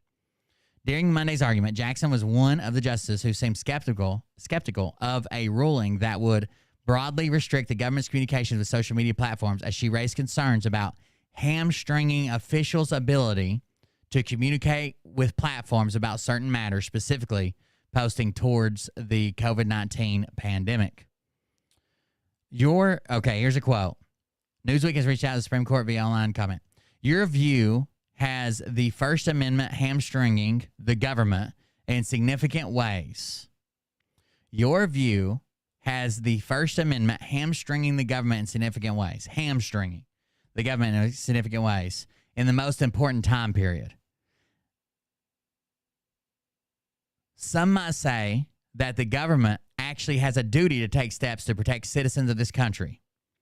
And you seem to be suggesting that the duty cannot manifest itself in the government encouraging or even pressuring platforms to take down harmful information.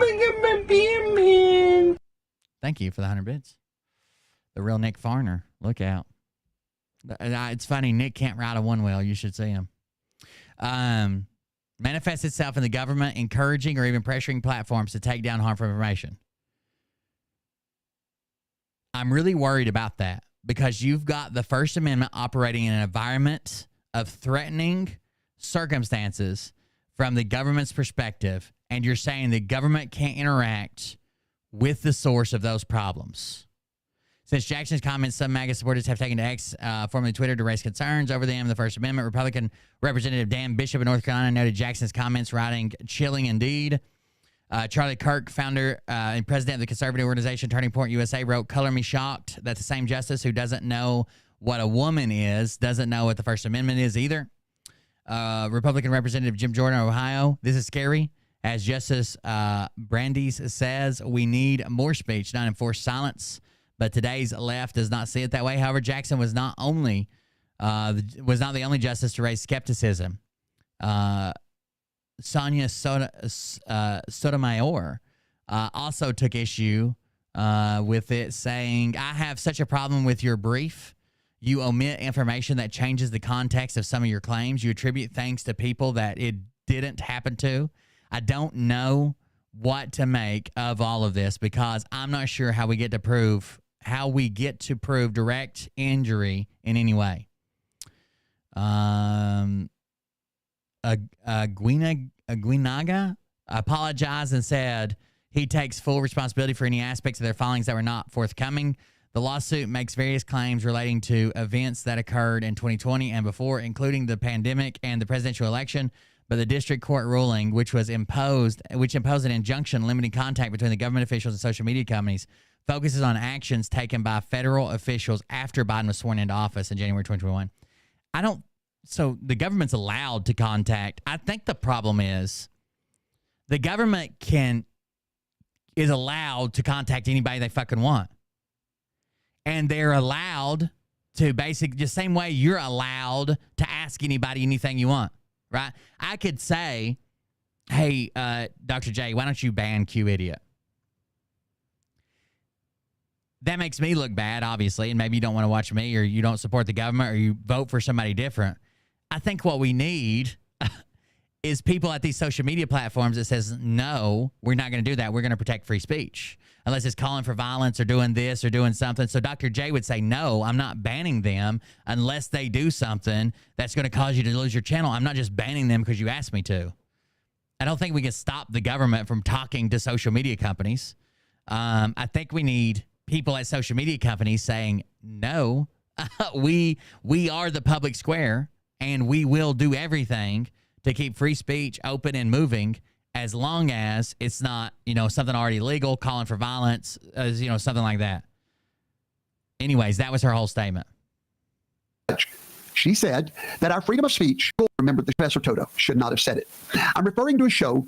I told my wife night before last, I said, honey, I've got to make a public apology. And she said, I know exactly what you're talking about. She remembered the show. It was a show about Judge Ketanji on the Supreme Court, an African-American lady. Judge Ketanji made the stupidest, most jungle monkey, idiotic. Why is it jungle monkey? What is he trying to convey? Let's pretend he doesn't know she's black. What is he trying to convey by saying animal, jungle, monkey statement? Do you think everybody that says something dumb, he calls them jungle monkey animals? Jumanji lips? He's trying to justify this. Basically what he's trying to say is I said jungle monkey animal just because it was dumb. It had nothing to do with her. It had nothing to do with her being black. Bullshit, dude. Bullshit. We know what you mean. We can hear that whistle. Horrible jungle animals. I bet they don't have free speech in the animal kingdom of the jungle. Wild statement I've ever heard for a judge. She said that our freedom of speech puts a great hindrance up. He even says lips to add to it, right? Like he doesn't just call her an animal. That's what I've called people animals before. He even says jungle lips, monkey lips. On the federal government. And she basically was attacking free speech. Okay? She was not attacking free speech. She was not saying, like, we need to get rid of this. Nobody should have free speech. She said it hamstrings the government when the government thinks that there's an emergency going on. If we were to rule in this favor, that would hamstring the government, which is technically true, right? That would hamstring the government. Now, you might believe that's what it's there for, right? That's what the First Amendment is there for, is to stop the government from doing it. But what she said was technically true without attacking the First Amendment. Well, I was attacking her for such stupidity. I still think she's the most stupid judge I've ever heard, so I don't take that part back. Her name is Ketanji, I believe. I don't have it in front of me, not trying to be disrespectful. But I always do a word play on people's names, and I called her Judge Jumanji. Well, you know that Jumanji has to do with the jungle. So my brain is going 90 miles an hour, and I'm trying to pull my thoughts out as quick as I can. I was just trying to be funny. Her name sounds like Jumanji, so she's a jungle animal with monkey lips. Anything to do with the jungle, Judge Jumanji talking mucky sense, not making sense. And when I was doing it, I spoke. What a horrible fucking apology, bro. And put a picture up of her. And I made a personal reference. And I said, monkey talk coming out of monkey lips. And I had a picture of her. Monkey talk coming from monkey lips. Monkey talk come from monkey lips while talking about a black woman. Bro. On the screen when I said it. Completely unacceptable. And I want to thank, Roseanne Barr one time said, "Who is this bitch looking like she's from the Planet of the Apes?" And she was canceled. Immediately. He's like, "This monkey bitch doing monkey talk from them monkey lips. Go back to the jungle." And then he's like, I was just trying to make a joke. When anyone that knows me personally knows there's not a racist bone in my body. But a lot of people don't know me personally, do they? So they go by what I say. And if you're just going by what I said that night, you have every right to be offended. That was unacceptable. And I'm asking every one of you to forgive me if you can find it in your heart to do so.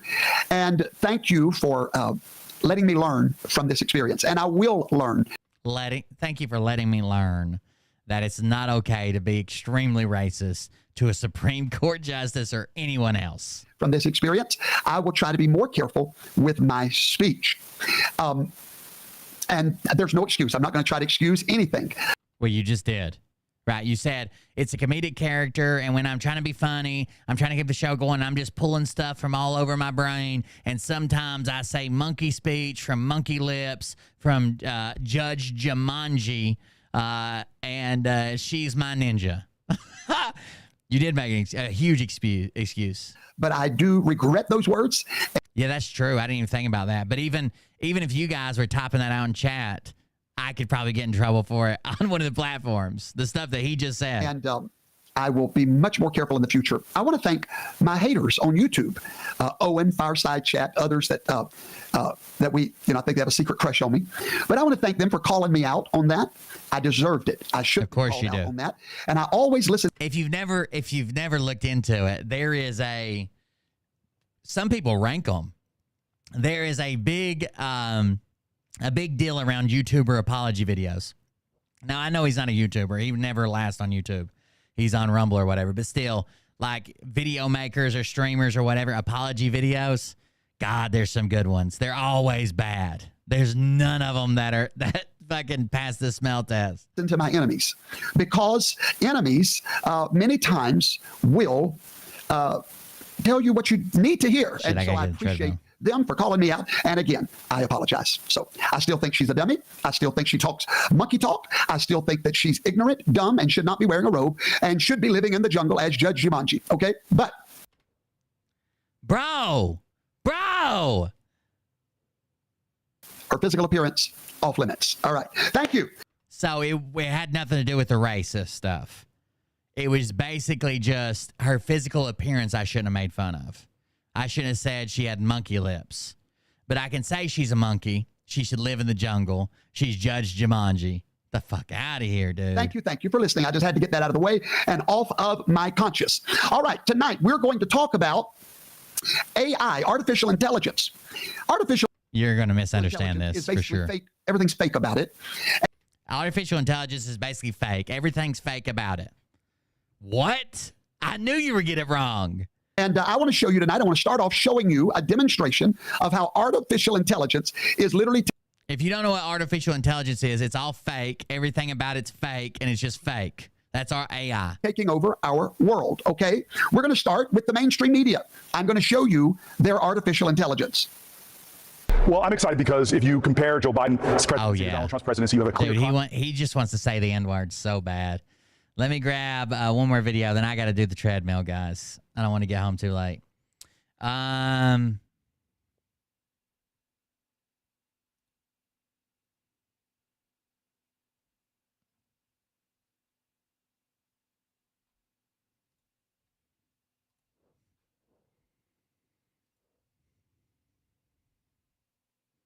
deputies say Bible burning on Easter Sunday. What the hell did you put in chat, Nick?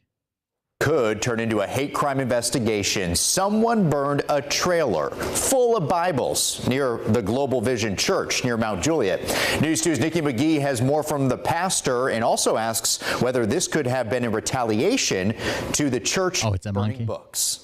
I think the fact I can't see it the way my chat's laid out. On Easter, the Bible was very in your face. Pastor Greg Walk with Global Vision Bible Church. He's hosted multiple book burnings, but he wants this investigated as a hate crime. Burning books. I think the fact that they chose to do that on Easter, the Bible was very in your face. Pastor Greg Walk with Global. It was supposed to be in your face. The same thing that I say when we're talking about anything else, right? When we're talking about the Q-tards. And today, they are saying that this person just deserves to be executed and this person's a pedophile and should be killed on sight. What are you going to do when they make that about you? What are you going to do when you piss them off and they just decide that you're a pedophile or satanic or a baby farmer underground? Is the same thing that I say about censorship, right? They censored this person today because what they said is not allowed online. But what about when they decide what you're saying is not allowed online, right? Is the same thing I say about fucking book burning. Sure, you can burn the books you want today, but you have to be ready for when they burn the book that you like and show it to you. Global Vision Bible Church says he feels targeted. Sunday morning, he recounts surveillance footage showing a trailer full of Bibles. He estimates roughly 200 being driven to the intersection in front of his church. That's more than 200. Doused with gasoline and lit on fire. His security team would not share the video with us, saying they didn't want to compromise the investigation. I think they knew. Sure. Sounds like a publicity stunt to me. You don't want to put out the video. What?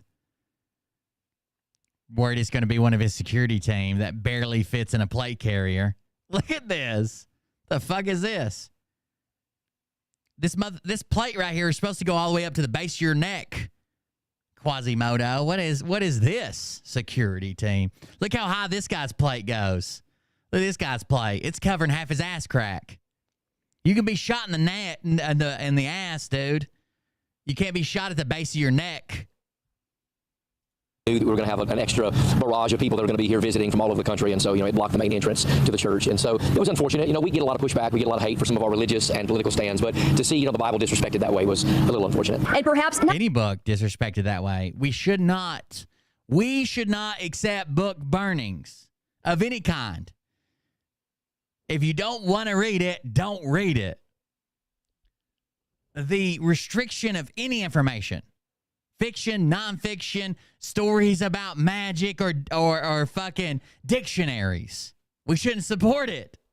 Not just disrespect. The Wilson County Sheriff's Office tells News 2 they're looking into whether this was a hate crime. That will depend on if they find that this was a, quote, he's an after-church militia practice dude. Bias-motivated act. News 2 asked Pastor Locke about alleged book burnings at the church, including Harry Potter books, and if he thinks that he's had multiple book burnings there. Could have played a role. State law of Tennessee says that a church that would deem something occultic, they're able to, burn it. And so people hear book burning. Books were the minimal amount of what we burned. It was Ouija boards, it was charms and statues and amulets and all type of things that people want to separate. No one cares. No one cares that you burnt more stuff. From that they would see as to be witchcraft in their life. And those books would have been involved in that. Locke says his church has held roughly 4 of these events, mostly around Halloween. However, he says he doesn't think it justifies burning Bibles. Right. I can burn whatever I want because I label it witchcraft. But you can't burn what you like. Get the fuck out of here. They threaten us on a regular basis, and Satanists and people that claim to be witches and warlocks come here and put satanic Bibles in our church. And so I don't know if it was some type of retaliation. I just think it was unfortunate, especially on Resurrection Sunday. Wait. Let me see what he just topped out there. There's a social media post here.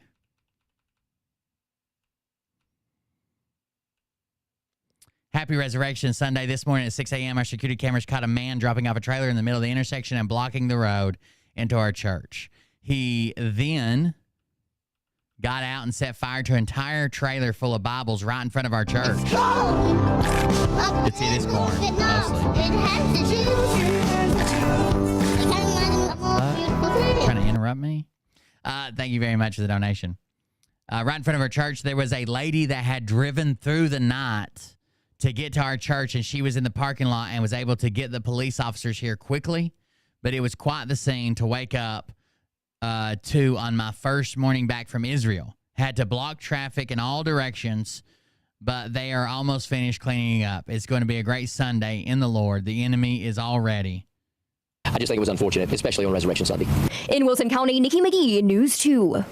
Well, Locke also does tell News 2 that FBI responded Sunday morning as part of the investigation. However, the FBI cannot confirm or deny their involvement. If you have any information on this case, you're asked to contact the Wilson County Sheriff's Office, 615-444-59. Yeah, I'd like to have the trailer. I'd take the Bible burnt trailer for sure. Look like a good little utility trailer. All right, guys, I'm out. I got to get on the treadmill. We're going to try to get back on schedule this week. We're going to try to do our Patreon videos, all that stuff. Even if I've got to neglect some of the free videos, I apologize, but I have to keep my Patreon community. That community pays most of the bills around here and allows us to do the things that we do, keep the lights on, keep the computer upgraded, do giveaways, do merch, do shit like that. So even if I have to sacrifice some free videos, I'm going to get the Patreon videos back up this week, and that'll start tomorrow. I'll try to be here early enough. If I get here early enough, I'll do a free hour or two and then go to Patreon. But if I don't, just know that Patreon's going to happen tomorrow. That'd be the lowest tier of Patreon and Twitch subscribers. So if you're $2 and up on Patreon or just a subscriber, you'll be able to see it on Twitch. There will not be a free video on YouTube or Rumble. Yeah, I think that's it. I want to keep an eye on this Ryan Upchurch case. I'm interested in it. If you like the show, like what we do, interested, go to coldbeer.fund, coldbeer.fund. There's several ways that you can contribute to the show, including joining Patreon. If you want to see the video tomorrow or the Patreon videos, you can join for as little as $2 a month, and it really helps the show out. It's like a more reliable version of like donations because you sign up for a month and it's like auto renews or whatever. It helps me budget because sometimes donations come and go and disappear or whatever. It at least helps me budget so I know I can sign a lease on the office or whatever. Thank you guys for joining us. I do appreciate it. Thanks for hanging out with me. I'll see everybody on the next one. We got some interesting stuff to go over. We're probably going to do talk about some of the Ondi stuff tomorrow, pre-putting an Ondi show together. I do have a bunch of parts coming for the one-wheel upgrades. I've got a controller that's on its way. It should be here in a few days. I got different connectors. I got a 3D print part of something. I'm excited to upgrade the one-wheel pot. And I think I might even try to find, I was thinking about buying Liam like a newer one with a warranty and stuff so I could trust it. But I think I might find another pot because I'm not liking the new shit. First of all, the new shit's extremely expensive. And I've also seen a bunch of complaints on them recently. Including some that are like dangerous, like batteries exploding and shit on the new Pine X. So we'll see. Either way, I'm upgrading my board, and it's going to be fucking awesome. We'll make a video out of it. I might even throw in a live stream while I'm working on it if you guys want to hang out and just talk. But yeah, we'll see you guys later. Follow me on all the platforms. They're all over on coldbeer.fun at the top, and I'll see you in the next one. Have a good night, guys. Love you. See you. Bye. Don't call anybody Jumanji. If this douchebag Judge Jumanji. Don't do that. You fucking idiots. Have the fork and balls to call out the people on this planet by name and tell them exactly. I've done 3,000 of these little hand workouts. Okay. Grip strengtheners. Here we go. I think I started some shit. It's about to get lit. Get the place. Well, you'll actually be typing, I guess. I'll be the one talking. I'll have to grab a tablet or something for chat, and then I can live stream while I'm working on the board. But I got to make sure that I record it from my main camera. And that'll probably might be something we do on TikTok or something, because I need my main camera recording it for the YouTube video I'm going to put together on it. In a sixth sense for the stupid shit. Where my true believer? I'm excited to start like mechanical. I don't even want to call it. I don't know what to call it. I want to 3D print stuff. I want to build things. I want to try experiments. I want to fucking throw turbos on cars. I want to do all kinds of shit that I just want to do on a channel. I promised my dad that I would try it out because he knows how much I love like tinkering with stuff and messing with stuff. And he said that's what I should do. I should, if I ever get tired of the grifter stuff, I should do that. And I promised him I'd at least try. He was going to be part of it, but he passed away. So either way, I'm trying it. Here we go. I think I started some shit. Piss them off. It's about to get lit. Get the place in the bets. You know that stage is set. You better buckle up, cause you ain't seen none yet. Here we go. I think I started some shit.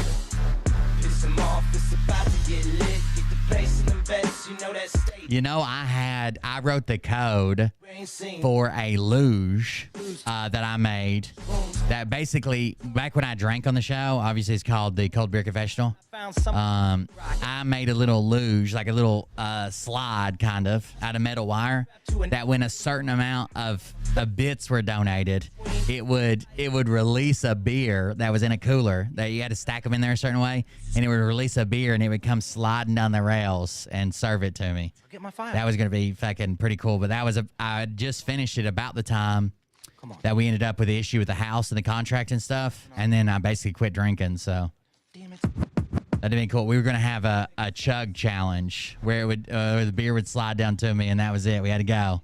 Couldn't say anything else until that beer was drank. I would have just ended up shit-faced and passed out on the show, though, so I guess it's better this way.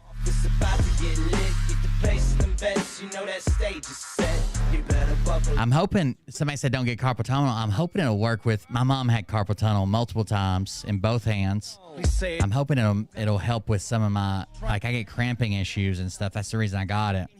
If I use a wrench too long or stuff that I love to do, like, you know, working on stuff. If I use a wrench too long or something kind of small that I'm gripping onto, I get the worst fucking cramps. My fingers will cramp all the way closed and like overlap each other. Oh yeah, I don't know if that's carpal tunnel, but I'm hoping it fixes that.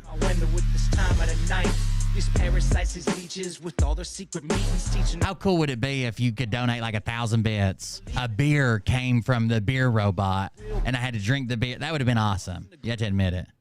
Here we go, I think I started some shit. Piss them off, it's about to get lit. Get the place in the bets, you know that stage is set.